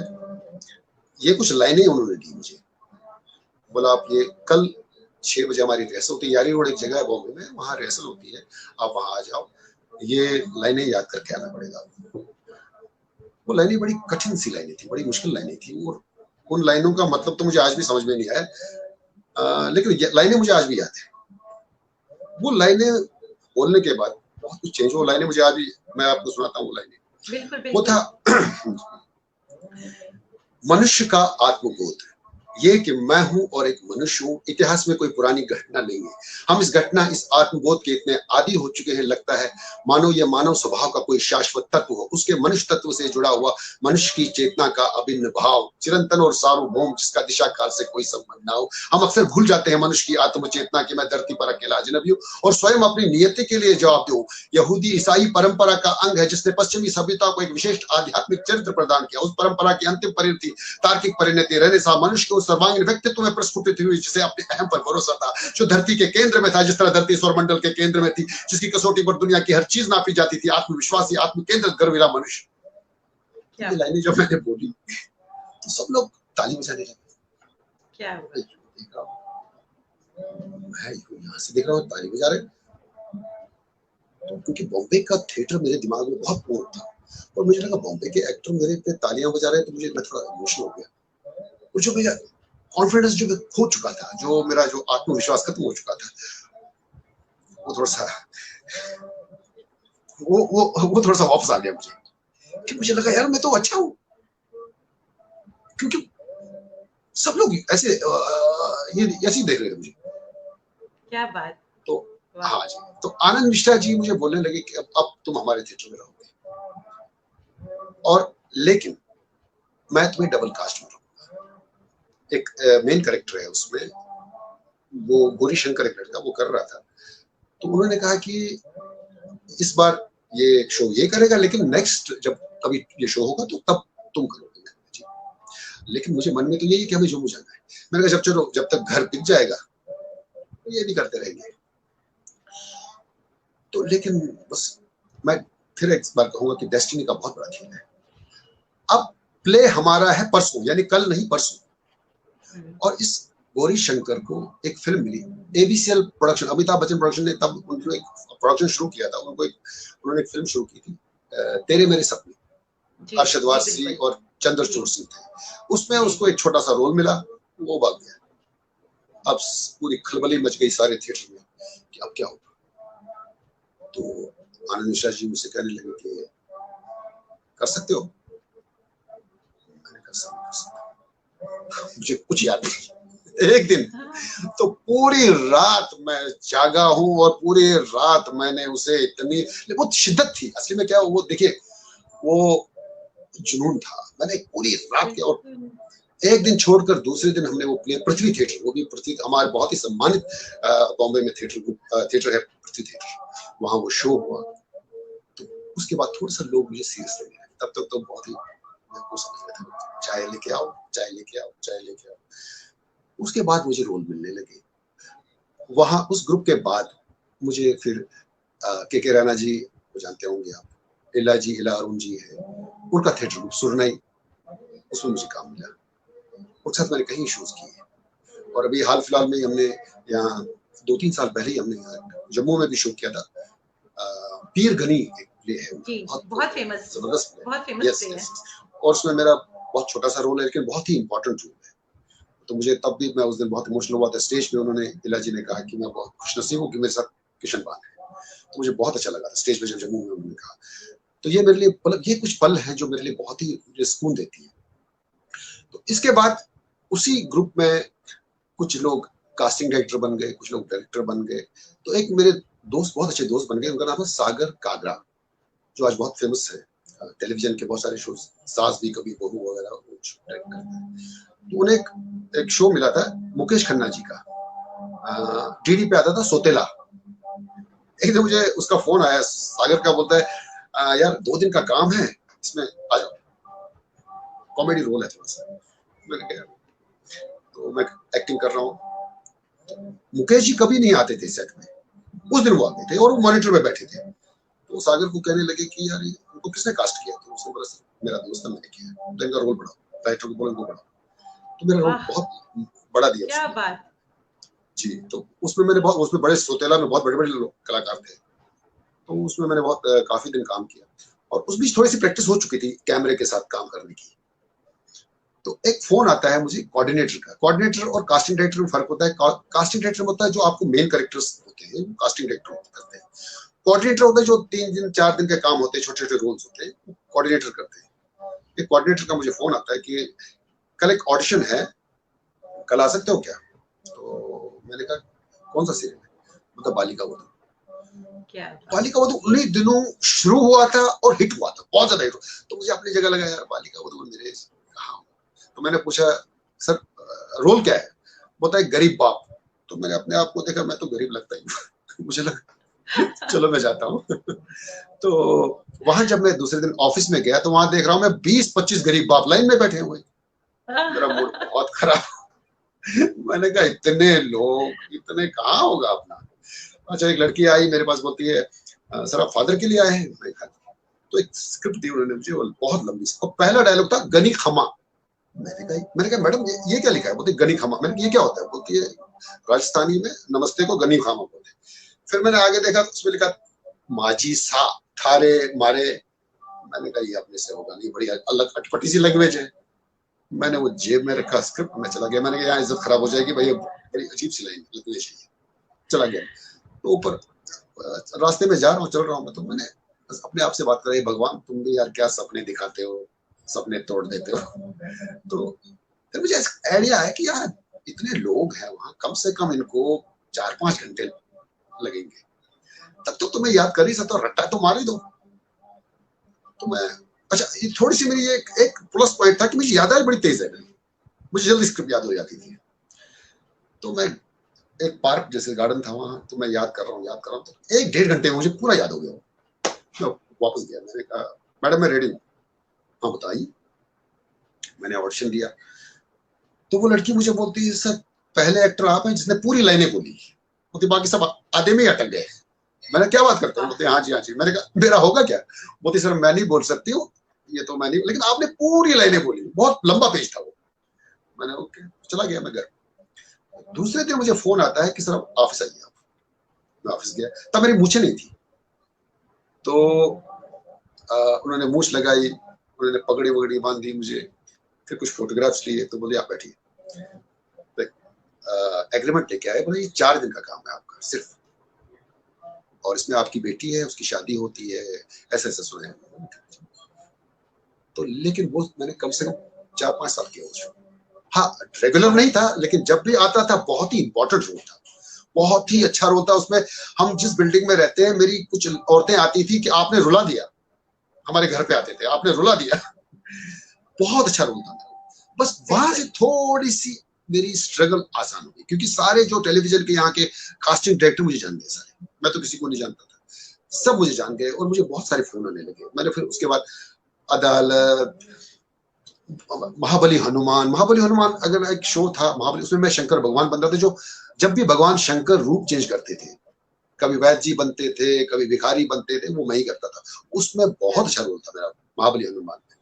फिर उसके बाद मैंने क्राइम पेट्रोल, सावधान इंडिया, अदालत, सब में मैंने काम करना शुरू किया। ये सिर्फ बालिका वधू की वजह से। तो यहाँ फिर मेरी आसान बालिका वधू बहुत ही खूबसूरत सीरियल था, और इसमें जो आपका किरदार था और जो आपने वाकई इस किरदार में जान डाल दी, बहुत ही खूबसूरत। और ये जरूर कहूंगी कि आपने कहा कि आपने पूरा लंबा स्क्रिप्ट याद कर दिया। मुझे लगता है मैं इस बात से बिल्कुल मानती हूँ, इस बात को कि जो थिएटर करने वाला लोग है, जिसके रूट्स थिएटर में हो, तो वो कहीं बंद नहीं हो सकता। और आपकी रूट्स थिएटर से जुड़ी हैं, आपने थिएटर से शुरू किया, और तभी आप इतना बड़ा कैरेक्टर आप लर्न कर पाए। ये तो थिएटर का जादू है, थिएटर की ट्रेनिंग है। बिल्कुल बिल्कुल बिल्कुल, थिएटर से ही तो आप, थिएटर मुझे लगता है एक्टर के लिए ऑक्सीजन है। बिल्कुल। थिएटर, अगर आप एक्टर बनना चाहते हैं तो मुझे लगता है हर किसी को पहले थिएटर करना चाहिए।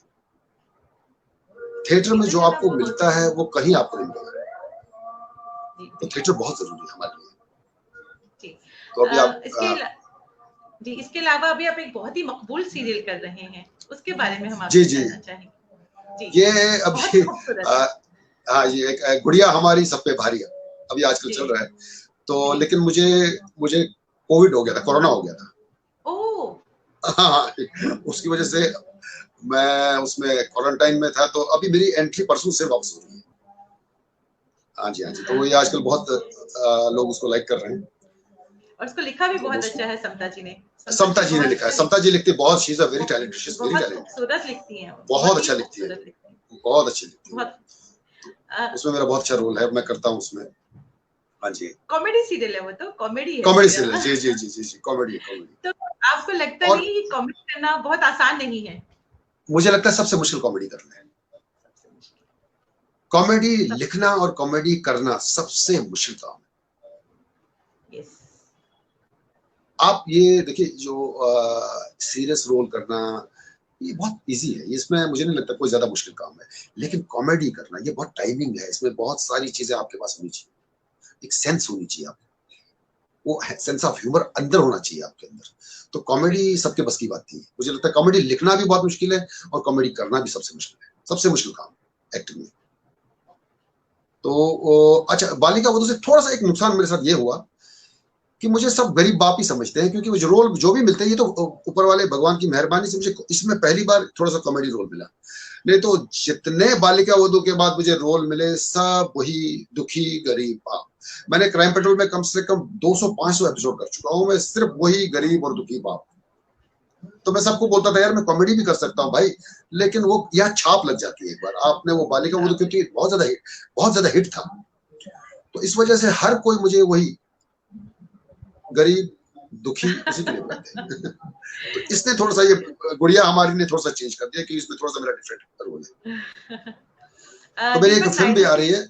जी जी, हाँ जी, फिल्म कौन सी फिल्म आ रही है? एक फिल्म आपने नाम सुना होगा, रोनी स्क्रूवाला, जो बहुत बड़े प्रोड्यूसर है हमारे हिंदुस्तान के, बहुत बड़े प्रोड्यूसर है, जिन्होंने लगान, रंग दे बसंती, चेन्नई एक्सप्रेस प्रोड्यूस की है। तो उनकी एक फिल्म आ रही है यार जिगरी। वो यार जिगरी है, उसके डायरेक्टर हैं अमित जोशी जी हैं, वो मेरे बहुत अच्छे दोस्त भी हैं और उसके राइटर भी हैं। उन्होंने एक फिल्म लिखी थी ट्रैप, राजकुमार राव की। तो उस फिल्म में 3 लोग बहुत इंपॉर्टेंट रोल है। एक है सनी सिंह जिसने प्यार का पंचनामा में था, और एक विक्रांत मसीह है जो आजकल बहुत हिट है वेब सीरीज वगैरह जो। हाँ, बालिका वधू में वो शाम का भी रोल कर रहा था, और तीसरा कैरेक्टर में। तो ये फिल्म एक आने वाली है, इसमें मेरा अच्छा है। क्या बात। मुनीर लोन साहब हमारे साथ जुड़े हैं, लिखते हैं it's very difficult to survive in the industry. Irshad Masoom साहब कश्मीर से जुड़े हैं, वो लिखते हैं कि बहुत स्ट्रगलिंग जर्नी रही है आपकी। अच्छा, मैं मुनीर लोन साहब, हाँ जी हाँ जी, मैं मुनीर लोन साहब का भी बहुत बहुत शुक्रिया मैं हमेशा करूंगा, क्योंकि उन्होंने मुझे हमेशा एक हौसला दिया, हमेशा मेरा कॉन्फिडेंस बढ़ाया। ये बहुत बड़े हैं मुनीर साहब जो हैं हमारे सिनेरिस्टा, आप नाम सुना गुलगुलशन गुलफाम, जी जी बिल्कुल, मेन करता धरता मुनीर साहब ही हैं वहाँ। ये कई सालों से गुलगुलशन गुलफाम के समय से ये उनके साथ जुड़े हैं, और आजकल सब कुछ यही है वहाँ। और हमेशा इन्होंने मेरा हौसला बढ़ाया, हमेशा इन्होंने मुझे हमेशा ये बोला, अरे यार राजपाल यादव से भी अच्छे एक्टर हो यार, तुम्हारा वक्त आएगा, हमेशा मुझे बोलते थे। क्या बात, ये हमेशा, भले राजपाल यादव बहुत बड़े स्टार है राजपाल यादव, मैं उनके सामने कुछ भी नहीं हूँ, लेकिन इन्होंने हमेशा मेरा हौसला स्ट्रेंथ मिलती है। यस, स्ट्रेंथ मिलती है इन बातों से, हमेशा मुझे आपका मॉरल बूस्ट कभी डिस्करेज नहीं किया, कभी डिस्करेज नहीं किया। और फुनसुख साहब ने मेरी बहुत हेल्प की, और फुनसुख साहब FTI से हैं, और वो आजकल ऑनलाइन क्लासेस लेते हैं, FTI पुणे इंस्टीट्यूट से हैं, वो पुणे इंस्टीट्यूट की तरफ से ही वो ऑनलाइन क्लासेस लेते हैं, उन्होंने भी मेरी बहुत हेल्प की। तो मुझे लोग भी बहुत अच्छे मिले। देखिए ये मैं तो बोलता हूँ डेस्टिनी का बहुत आपने भी बात कही ना, मैं ये जरूर कहना चाहूंगी, वो मुझे कहते हैं कि मेरे पापा उनके भी गुरु रहे हैं, उन्होंने मुझे यस उन्होंने साथ में एक फिल्म भी की थी ऊंची उड़ान। जी जी, वो बदकिस्मती से वो रिलीज नहीं हुई, लेकिन उनमें फुनसुख साहब का भी बहुत अच्छा, और विजय सूर्य साहब का तो बहुत ही मेन कैरेक्टर था उनका, तो बहुत अच्छा रोल था। तो ऐसा है। दीपक नायडू जी हमारे साथ जुड़े हैं, वो बेहतरीन सिंगर हैं, ये आज उनका 8:30 पे शो भी है हमारे यहाँ। वो लिखते हैं कि गुड़िया में आपका कौन सा रोल है, शायद उन्होंने देखा नहीं होगा। गुड़िया में देखिए, गुड़िया 2 फैमिली है उसमें। एक तो गुड़िया की फैमिली है जो 1 साल से ये लोग उनका चल रहा था, और अभी लॉकडाउन के बाद इसमें एक नई फैमिली आई, डाकू फैमिली, जिसमें एक पुतली बाई है, माधव है, और मैं उसमें मैं भी एक डाकू हूँ, लेकिन मैं पुतली बाई का आशिक हूँ। अब मैं पुतली बाई की शादी कहीं और हो चुकी है, लेकिन मैं उसका आशिक हूँ, इसलिए मैं उनके वहां नौकर बन के रह रहा हूँ कि वो मेरी महबूबा है। तो उसी में कॉमेडी होती रहती है। मतई नाम है उस कैरेक्टर का, मतई। जी। मुनीर लोन साहब आपके लिए लिखते हैं कि great human being, great actor. अरे थैंक यू मुनीर साहब, थैंक यू। सुचित्रा गुप्ता जी दिल्ली से जुड़ी हैं, बहुत बेहतरीन कलाकार है, बेहतरीन कलाकार हैं सुचित्रा गुप्ता जी, हमारे साथ जुड़ी हैं, बहुत बहुत शुक्रिया हमारे साथ जुड़ने के लिए। अमरजीत जी हमारे साथ जुड़े हैं, वरिष्ठ रंगकर्मी हैं दिल्ली के, बहुत शुक्रिया कहना चाहूंगी इनको। हरदीप सिंह जी हमारे साथ जुड़े हैं, शुक्रिया। मैरी नायडू जी हमारे साथ जुड़ी हैं, बहुत बहुत शुक्रिया कहना चाहूंगी। राजीव साहब हमारे साथ जुड़े हैं, बहुत बहुत शुक्रिया हमारे साथ जुड़ने के लिए। शशि बाला जी हमारे साथ जुड़ी हैं, बहुत बहुत शुक्रिया। अशोक कल्याण जी हमारे साथ जुड़े हैं, बहुत बहुत शुक्रिया हमारे साथ जुड़ने के लिए। मनीष गुप्ता जी हमारे साथ जुड़े हैं, बहुत बहुत शुक्रिया हमारे साथ जुड़ने के लिए। सुरेश गौर साहब हमारे साथ जुड़े हैं। सुचित्रा गुप्ता जी लिखती हैं, बहुत बेहतरीन कलाकार हैं और बहुत ही सीनियर और बहुत ही कमाल की कलाकार हैं। लिखती हैं, really enjoy, good to see you back. Good to see you back, and we see many artists, but either we don't know them well or very little. और बहुत अच्छा जरिया कि आपसे मुलाकात और आपसे बातचीत चल रही है और दोबारा वो देख रही है। थैंक यू मैम, बहुत बहुत शुक्रिया मैम। मैं आपसे एक बात ये जरूर जानना चाहूंगी कि आपका कश्मीर से सफर रहा बॉम्बे की तरफ, तो इस बीच कोई ऐसी इंसिडेंट जिन्होंने आपको बहुत प्रेरणा दी हुई है आपकी इस कला यात्रा से जुड़ा हुआ, अगर कोई ऐसा किस्सा है जो आप हमसे शेयर करना चाहें, कोई ऐसी बात? देखिए, प्रेरणा तो मुझे हर चीज से मिली है, प्रेरणा तो हर चीज से मिली है जी। ऐसा कुछ किस्सा मुझे याद नहीं आ रहा, लेकिन एक किस्सा मुझे बालिका वधू पे याद आ रहा है। जी जी। हम लोग एक दिन शूटिंग कर रहे थे, इसमें वैसे प्रेरणा की कोई बात नहीं है, लेकिन ये बड़ा इंटरेस्टिंग मुझे लगा था ये किस्सा। जी जी जी जी। हम लोग कमालिस्तान एक स्टूडियो है यहाँ पे जी। हमारी शूटिंग कहीं और होती थी, वो एक सेट कहीं और जगह लगा था, लेकिन वो शादी की सीक्वेंस थी। तो वो कमालिस्तान बहुत बड़ा स्टूडियो, जो बहुत पुराना स्टूडियो है, वहां पे शूटिंग हो रही थी। तो मेरा पैकअप जल्दी हुआ था, और मैंने अब जैसे कहा कि मेरी मूछ नहीं थी उन दिनों, नकली मूछ लगाते थे जी। तो जैसे ही मेरा पैकअप हुआ तो मैं बाहर निकला, तो वहां देख रहा हूँ मैं हेमा मालिनी, जो बहुत बड़ी स्टार है हेमा मालिनी, और उनकी बेटी आहाना देवल, वो लोकेशन देखने आए थे। तो मैं देख के बड़ा सरप्राइज हो गया, यार हेमा मालिनी सामने। तो मैं उनके पास गया, मैंने कहा नमस्ते मैडम। तो उन्होंने एक स्माइल दी। मैंने कहा मैडम मैं आपका बहुत बड़ा फैन हूँ। तो वो तो लाखों लोग उनको बोलते हैं, तो उनको कोई ऐसा रिएक्शन नहीं था। तो मैंने कहा मैडम मैं भी एक शो करता हूँ, पता नहीं आपने देखा कि नहीं, सुना होगा शायद, नाम सुना होगा, बालिका वधू। तो which role you are playing? मैंने कहा मैडम वो एक पुअर फादर है जो गहना का बाप बना है। Oh I am watching daily, you are doing very good very good. तो ये एक वो था मेरे साथ जो लेजेंडरी हेमा मालिनी थी। क्या तो बात, ये मुझे बड़ा अच्छा लगा था जब हेमा मालिनी ने बोला कि मैं वो शो देखती हूँ और आप बहुत अच्छा कर रहे हैं। तो ये एक किस्सा हुआ था। और ये बातें बहुत आपको हौसला देती हैं आगे चलने बहुत हौसला देती हैं। यस, बहुत हौसला देती हैं आपको आगे चलने बहुत हौसला। कोई ऐसा किरदार जो आप शिद्दत से करना चाहते हो, जो आपका मन हो कि मुझे ये कभी मिलेगा ये किरदार तो मैं बहुत शिद्दत से करूंगा, चाहे रंगमंच हो, चाहे टेलीविजन हो, चाहे फिल्में हो, कोई ऐसा किरदार आप करना चाहते हैं, कोई दिल में है कि मैं करना चाहूंगा कोई ऐसा? रंगमंच पे एक नादिरा बब्बर जी का एक प्ले है, दया शंकर की डायरी, बहुत खूबसूरत प्ले जी। उस रोल में करना चाहता हूँ। वो एक सोलो प्ले है वो जी। मुझे बड़ी तमन्ना है। साहब ने आशीष विद्यार्थी कमाल करते हैं, कमाल करते हैं, वो कमाल करते हैं। बस वो मुझे करने का बहुत शौक है। कमाल करते हैं। यस यस, बहुत मुश्किल प्ले है, बहुत मुश्किल सोलो प्ले है वो, लेकिन कमाल करते हैं आशीष विद्यार्थी जी, बहुत कमाल करते हैं। और एक पता नहीं आपने स्पर्श एक फिल्म आई थी नसीरुद्दीन शाह की जी जी, आई थी बिल्कुल।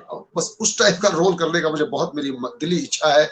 वो उसमें ब्लाइंड होते हैं, अंधे होते हैं स्पर्श में, तो उस टाइप का मुझे रोल करने की बहुत इच्छा होती है।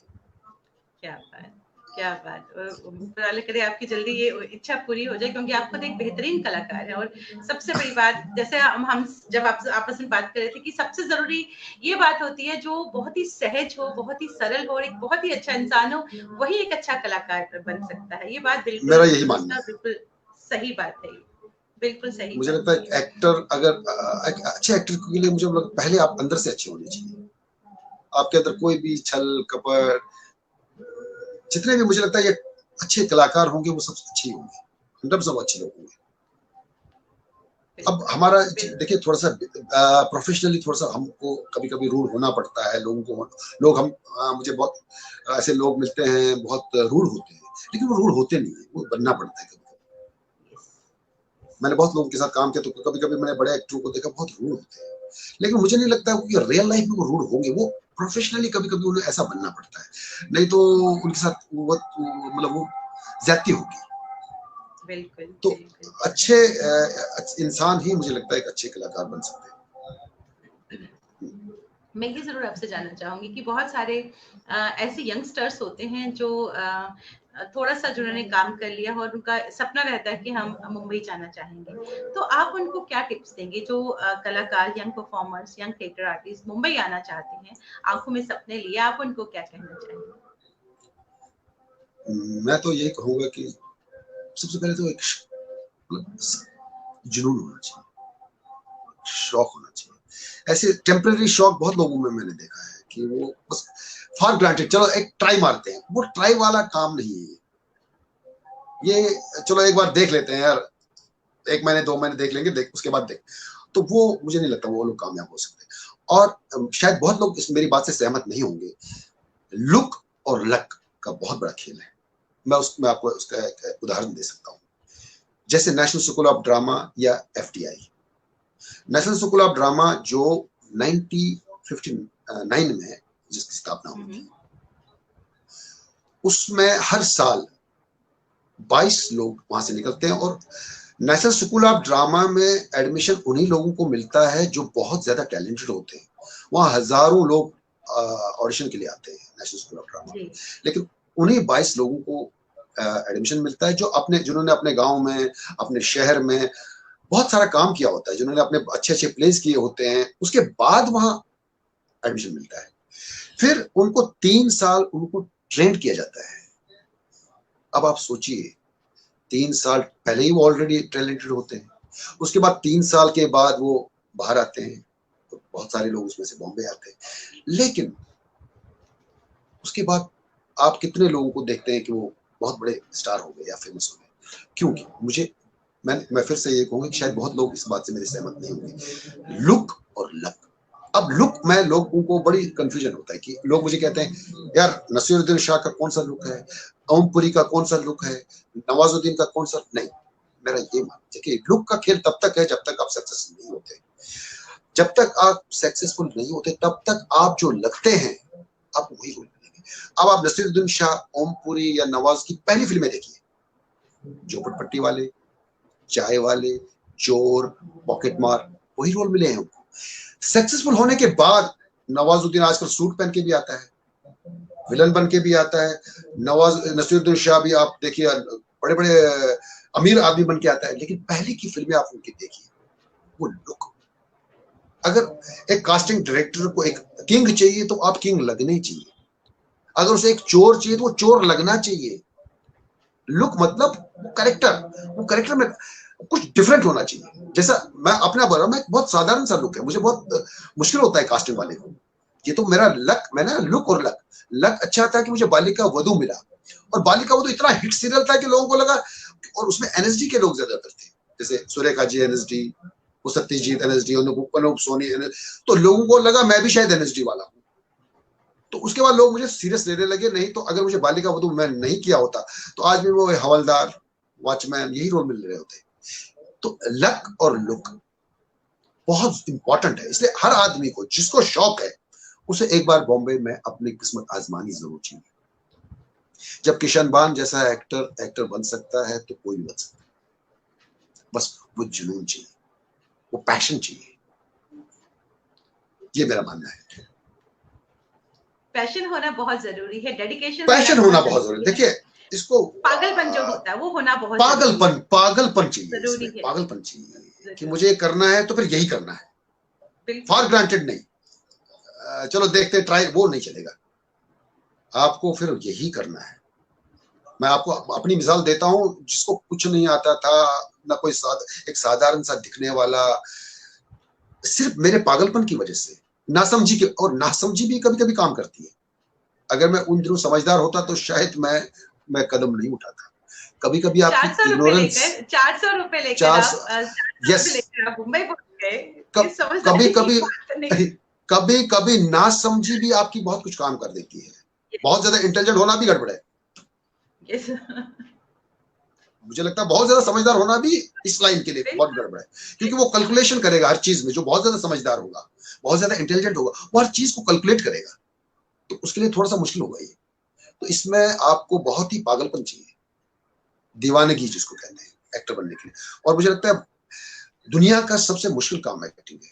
आप इस बात को शायद लोग नहीं मानेंगे, मेरी पर्सनल राय, और इसका भी मैं आपको उदाहरण दूंगा कैसे। आप देखिए एक बिजनेसमैन जो बहुत बड़ा, चाहे वो अंबानी ले लीजिए, कोई भी बिजनेसमैन है, उसका सिर्फ और सिर्फ माइंड चलता है। वो अपने ऑफिस में बैठा है, उसका माइंड चलता है। एक लेबर मजदूर, उसका सिर्फ हाथ चलता है, वो सिर्फ हाथ चलते हैं उसके। लेकिन एक एक्टर, उसका सब कुछ चलता है। उसका हाथ भी चलना चाहिए और करेक्ट जगह पे चलना चाहिए, उसका सब माइंड चलना चाहिए, हर चीज उसकी चलनी चाहिए। अगर आपने गलत, जैसे आपने ऐसे बोल दिया कि मैं तुमसे प्यार करता हूँ, ये उंगली आपकी खत्म कर दिया आपकी एक्टिंग को। मैं तुमसे प्यार करता हूँ, उंगली उड़ गई, खत्म। आपको हर चीज मीटर में होना चाहिए, हर चीज मीटर में चलनी चाहिए। तो मुझे लगता है कि दुनिया का सबसे मुश्किल काम, अच्छी एक्टिंग करना सबसे मुश्किल काम है। देखिए खड़े खड़े लाइंस बोलना, मैं खड़ा होके डायलॉग बोल रहा हूँ, बहुत इजी है। अगर एक एक्टर को जब 3-4 चीजें दी जाती हैं, मान लीजिए यहाँ से आपको उठ के जाना है, वहां से आपको गिलास में पानी डालना, फिर पानी से फिर वहां पे जाना है, वहां जाना, तो आदमी, एक्टर जो बहुत अच्छे एक्टर नहीं होते, जो ट्रेंड नहीं होते, वो घबरा जाते हैं। वो कभी या तो मार्क भूल जाते हैं, या लाइंस भूल जाते हैं, या वो प्रॉपर्टी भूल जाते हैं, क्योंकि मैं अब इस लाइन में हूं तो मैं देखता रहता हूँ। तो इसके लिए बहुत वही मैं आपको यही कहूंगा ना, बहुत मुश्किल काम है। मुझे लगता है अच्छी एक्टिंग करना बहुत मुश्किल काम है। बिल्कुल वही, जैसे हम कह रहे थे कि जुनून, पागलपन, डेडिकेशन, पैशन, ये आपका होना चाहिए। मोनी लोन साहब लिखते हैं कि जुनून के लिए जुनून चाहिए। बिल्कुल दुरुस्त लिखते हैं। जुनून के लिए जुनून चाहिए। अगर आप में थिएटर के लिए, जैसे हम कहते हैं, थिएटर में पैसे नहीं है, लेकिन एक आपका जो क्रिएटिव सेटिस्फेक्शन होती है आपको थिएटर से मिलती है, और जो पागलपन है वो जरूरी है थिएटर के लिए। यहाँ मैं ये आपसे जानना चाहूंगी कि क्रिएटिव सेटिस्फेक्शन की जैसे मैंने बात की कि थिएटर से मिलती है, क्योंकि मुझे लगता है मेरे लिए थिएटर मेडिटेशन, ऑक्सीजन है। आप क्या कहेंगे इस बारे में? नहीं, मुझे लगता है कि आपको प्रैक्टिस डेली करनी चाहिए। जैसे एक आपने शायद सुना होगा, लता जी आज भी प्रैक्टिस करती है।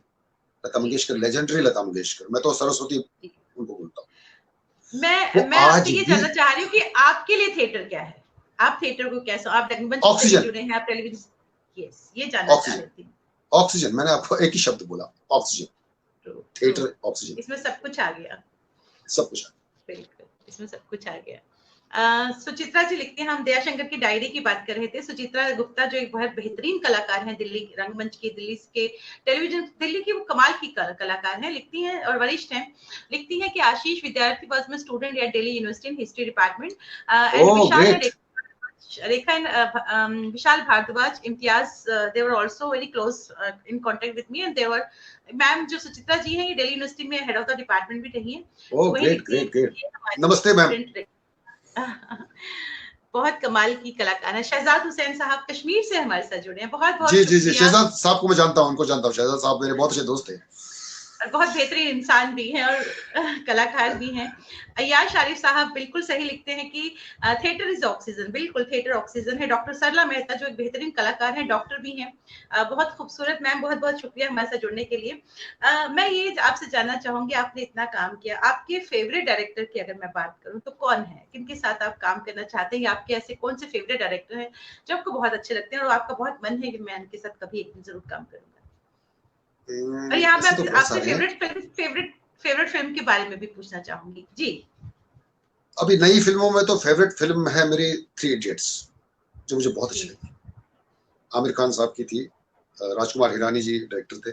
और अगर फिल्मों की बात की तो राजकुमार हिरानी जी मेरे फेवरेट डायरेक्टर हैं। और पुराने जमाने में तो ग्रेट लोग थे, ऋषिकेश मुखर्जी मेरे बहुत ही फेवरेट थे। ऋषिकेश मुखर्जी, राज कपूर साहब की मेरा नाम जोकर मैंने कम से कम 50 बार देख चुका हूँ।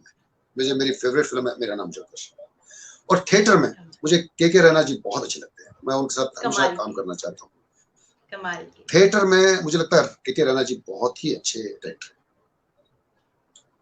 के रैना जी को एक एक चीज आपको मतलब वो कभी कभी मुझे ऐसा लगता है कि ये बहुत सी छोटी सी लाइन है, मतलब कोई मिस कर देता हूं मैं, लेकिन वो पकड़ते हैं नहीं ये मूवमेंट यहाँ गलत ली है तुमने। मैं बहुत बारीकी से उनको ऑब्जर्व करता हूँ कि के रैना में बहुत अच्छी बातें हैं, कुछ चीजें। Is a very great director. क्या बात, क्या बात। कला का जो रास्ता है, कला का कोई भी फील्ड देखने में बहुत ग्लैमरस लगता है, चाहे फिल्में हो, चाहे रंगमंच हो या टेलीविजन हो, बहुत ग्लैमरस लगता है देखने में। और खासतौर पर अगर मैं यंग जनरेशन की बात करूं, लेकिन इसके पीछे एक शदीद मेहनत लगती है, तपस्या एक साधना है। आप क्या कहेंगे, जितने भी यंग परफॉर्मर्स हमें देख रहे हैं उनके लिए आप क्या कहना चाहेंगे? मैं तो यही कहता हूँ कि मैं तो हमेशा हर किसी को यही कहता हूँ, ये भी एक साधना ही है। और मुझे लगता है कि जो ये अब बाबा लोग साधना करने जाते हैं हरिद्वार वगैरह, उससे ज्यादा खतरनाक है। वो तो अकेला चला जाता है अपने धुन में, लेकिन एक्टर को अपना सब कुछ देखना है, फैमिली भी देखनी है, वो ह्यूमिलिएशन बर्दाश्त करना है, वो बेइज्जती बर्दाश्त करनी है। उससे बड़ी साधना कोई हो ही नहीं सकती है एक एक्टर के लिए। रोज सपने देखता है, रोज सपने टूटते हैं। रोज आपको फोन आते हैं यहाँ बॉम्बे में कि सर आपका सिलेक्शन हो गया, तो दूसरे दिन फोन आता है सर आपका नहीं हुआ। आदमी रोज सपने देखता है, रोज टूटते हैं सपने। इससे बड़ी साधना कुछ हो ही नहीं सकती है। और उसके बाद भी अगर जो सर्वाइव करता है, बहुत बड़ी बात है। क्योंकि आप किसी भी फील्ड में आपको इतना नहीं होता है।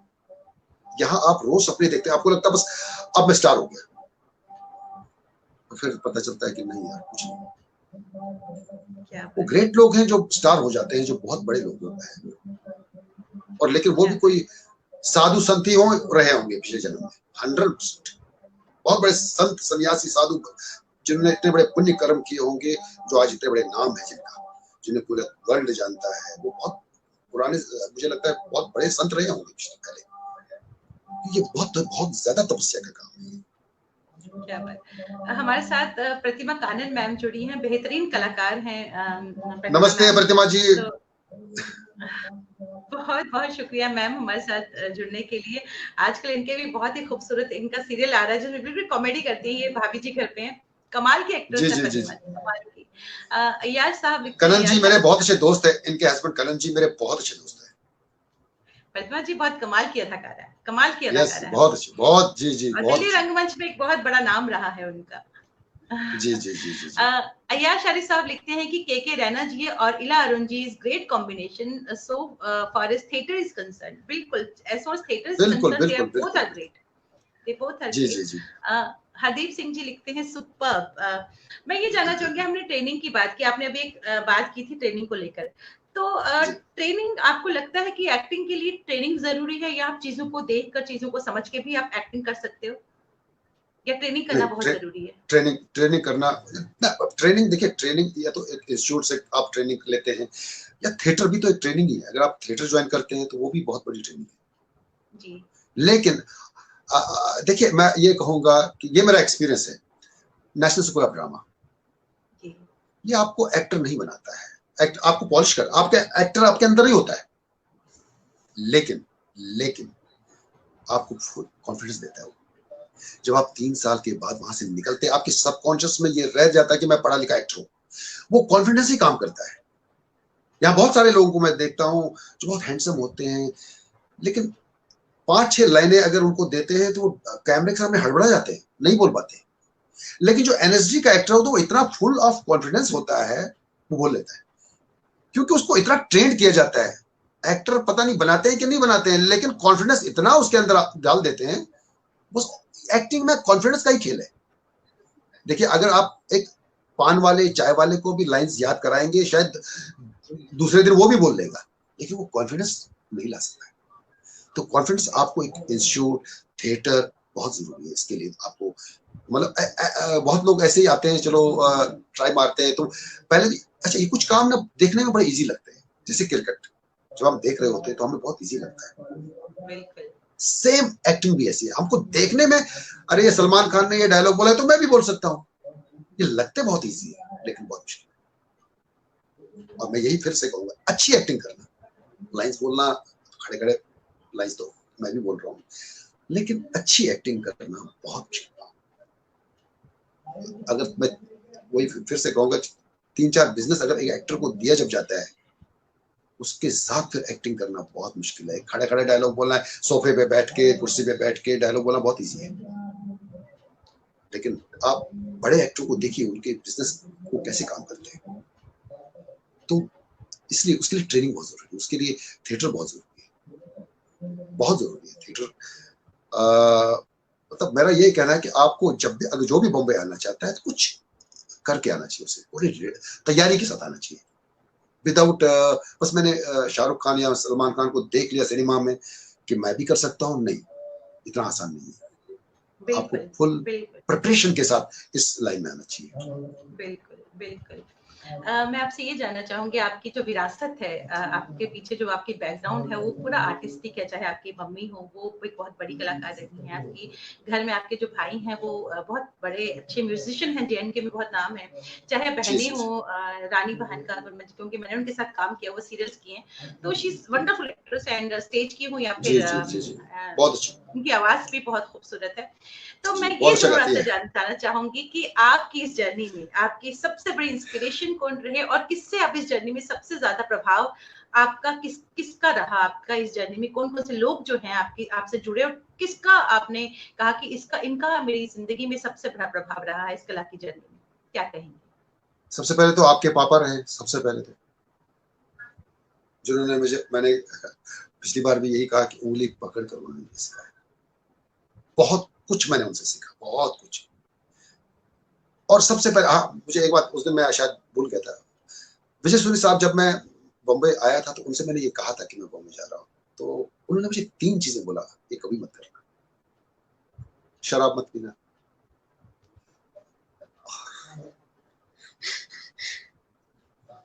मैं पता नहीं सूरी साहब का नाम सुनते ही मैं मस्त हो जाता हूँ।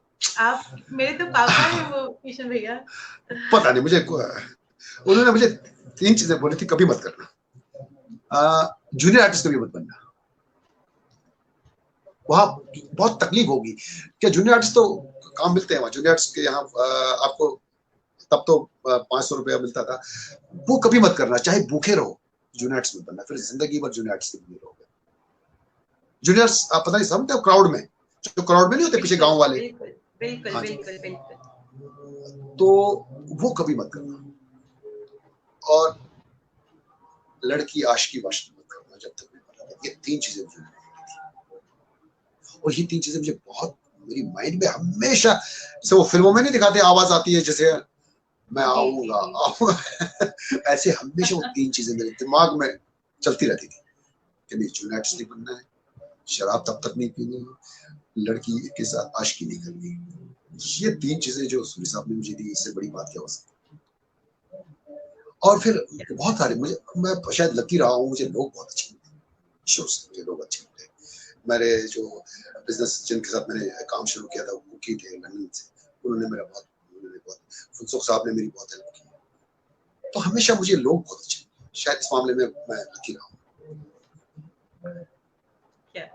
क्या बात।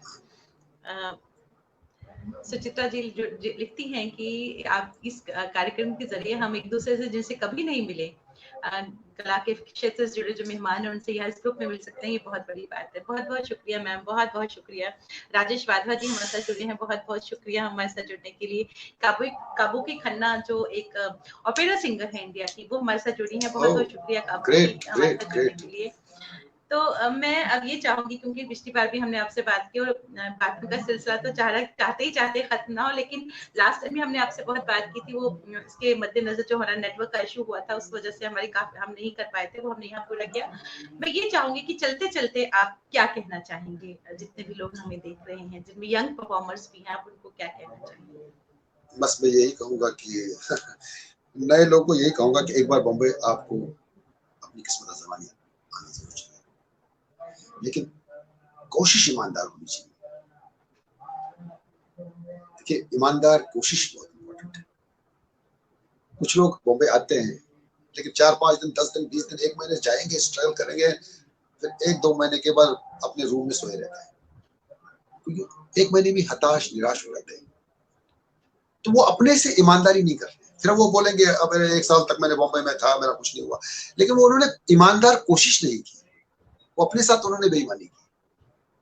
अब आप पूरा दिन आप सोते रहोगे, 1 महीने में आप हार जाओगे।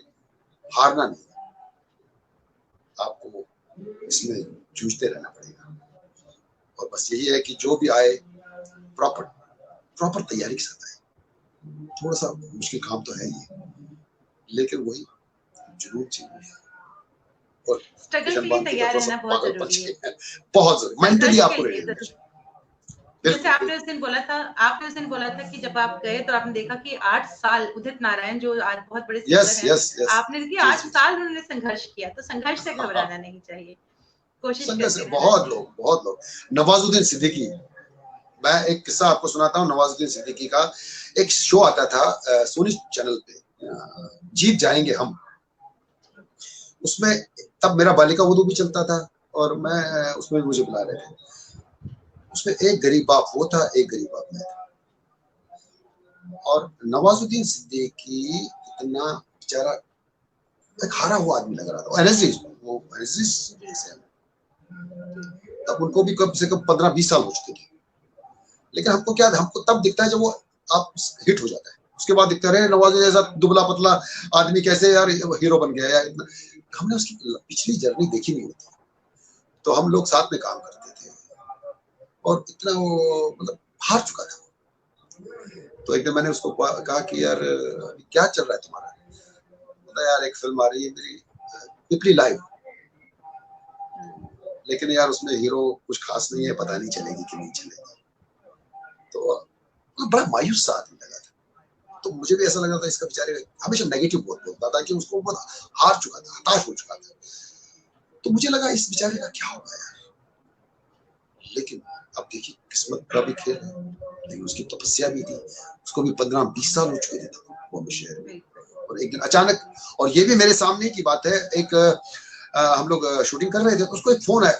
यहाँ बहुत बड़ी कास्टिंग डायरेक्टर रोशनी बनर्जी, रोशनी बनर्जी का फोन आया उसे, मेरे सामने की बात है ये, कि नवाज एक कल ऑडिशन के लिए तुम जाओगे क्या? उसने पूछा कहाँ पे जाना है? तो बांद्रा, एक जगह बांद्रा में। अरे बांद्रा बहुत दूर है, रोल क्या है? तो बोला सीबीआई ऑफिसर का। अरे रोशनी मैं सीबीआई वाला कहाँ से लग रहा हूँ, मेरा उधर जाऊंगा मेरा पूरा दिन वेस्ट होगा। मैंने तो रोशनी बोलती नहीं तुम्हारी कोई फिल्म देखी है उसने, सुजय घोष उसके जो डायरेक्टर सुजय, कहानी पिक्चर की। तो चला गया दूसरे दिन, उसके बाद उस कहानी से उसकी कहानी चेंज हो गई पूरी, वो कहानी इतनी हिट हो गई। फिर तो नवाजुद्दीन सिद्दीकी हो गया, लेकिन उसकी पिछली जर्नी तो किसी ने नहीं देखी ना। तो बाकी जो लोग यंगस्टर जो, उनको क्या लगता है कि यार एक दुबला पतला स्टार है, लेकिन नहीं, उसने बहुत तपस्या, उसके पीछे बहुत कुछ किया है उसने। तो ऐसा है। क्या बात, बहुत बहुत अच्छा लगा मुझे आपसे ये बात करके, बहुत अच्छा लगा। और जितनी आपने बातें जो शेयर की थी, इंस्पिरेशनल बातें थी, मैं क्या कहूँ, और मेरे पास लफ्ज नहीं है, बस शुक्रिया कहना चाहूंगी, बहुत बहुत शुक्रिया। थैंक यू काजल जी, आपने मुझे, मैंने कहा फिर से मैं कहूँगा आपका बहुत बहुत धन्यवाद, आपने मुझे इस काबिल समझा, मुझे अपने शो में बुलाया, धन्यवाद, बहुत बहुत धन्यवाद, थैंक यू। बहुत बहुत शुक्रिया कहना चाहूंगी जितने भी व्यूअर्स हमारे साथ जुड़े हैं, मैं उनका तहे दिल से शुक्रिया अदा करती हूँ हमारी हौसला अफजाई के लिए। और कल हमारे साथ 7 बजे, कल 12 बजे हमारे साथ रहेंगे अजीज कुरैशी साहब, बेहतरीन डायरेक्टर हैं, एक बहुत बड़ा नाम रंगमंच का। कल संडे है इसलिए कल 12 बजे हमारे साथ रहेंगे। लेकिन आज रात को 8:30 पर, जैसे हमारे हर शनिवार को एक म्यूजिकल इवनिंग होती है एवरी सैटरडे, जो हमारा फेसबुक पेज है काजल स्टूडियो के नाम से, उस पर जो हमारा म्यूजिकल इवनिंग रहता है, कभी गजल का प्रोग्राम रहता है, कभी इंस्ट्रूमेंट्स का रहता है। आज की जो शाम है रफी साहब के नाम है, रात को 8:30 पर हमारे साथ जो है सिंगर, बेहतरीन कलाकार, बेहतरीन सिंगर, मखमली आवाज है उनकी और सुपर्ब सिंगर। तो जुड़िएगा रफी साहब की के नाम जो हमारी आज की शाम है, रात को 8:30 पर दीपक नायडू जी हमारे साथ होंगे, जो उनके बेहतरीन गाने, रफी साहब के बेहतरीन गाने हम सुनेंगे। It will be feast two years. तो चाहूंगी आप सभी हमारे फेसबुक पेज पर जुड़े और रफी साहब के नाम जो हमारी आज की शाम है उसका लुत्फ उठाएं दीपक नायडू जी के साथ। तब तक मिलते हैं 8:30 पर। तब तक के लिए शुक्रिया।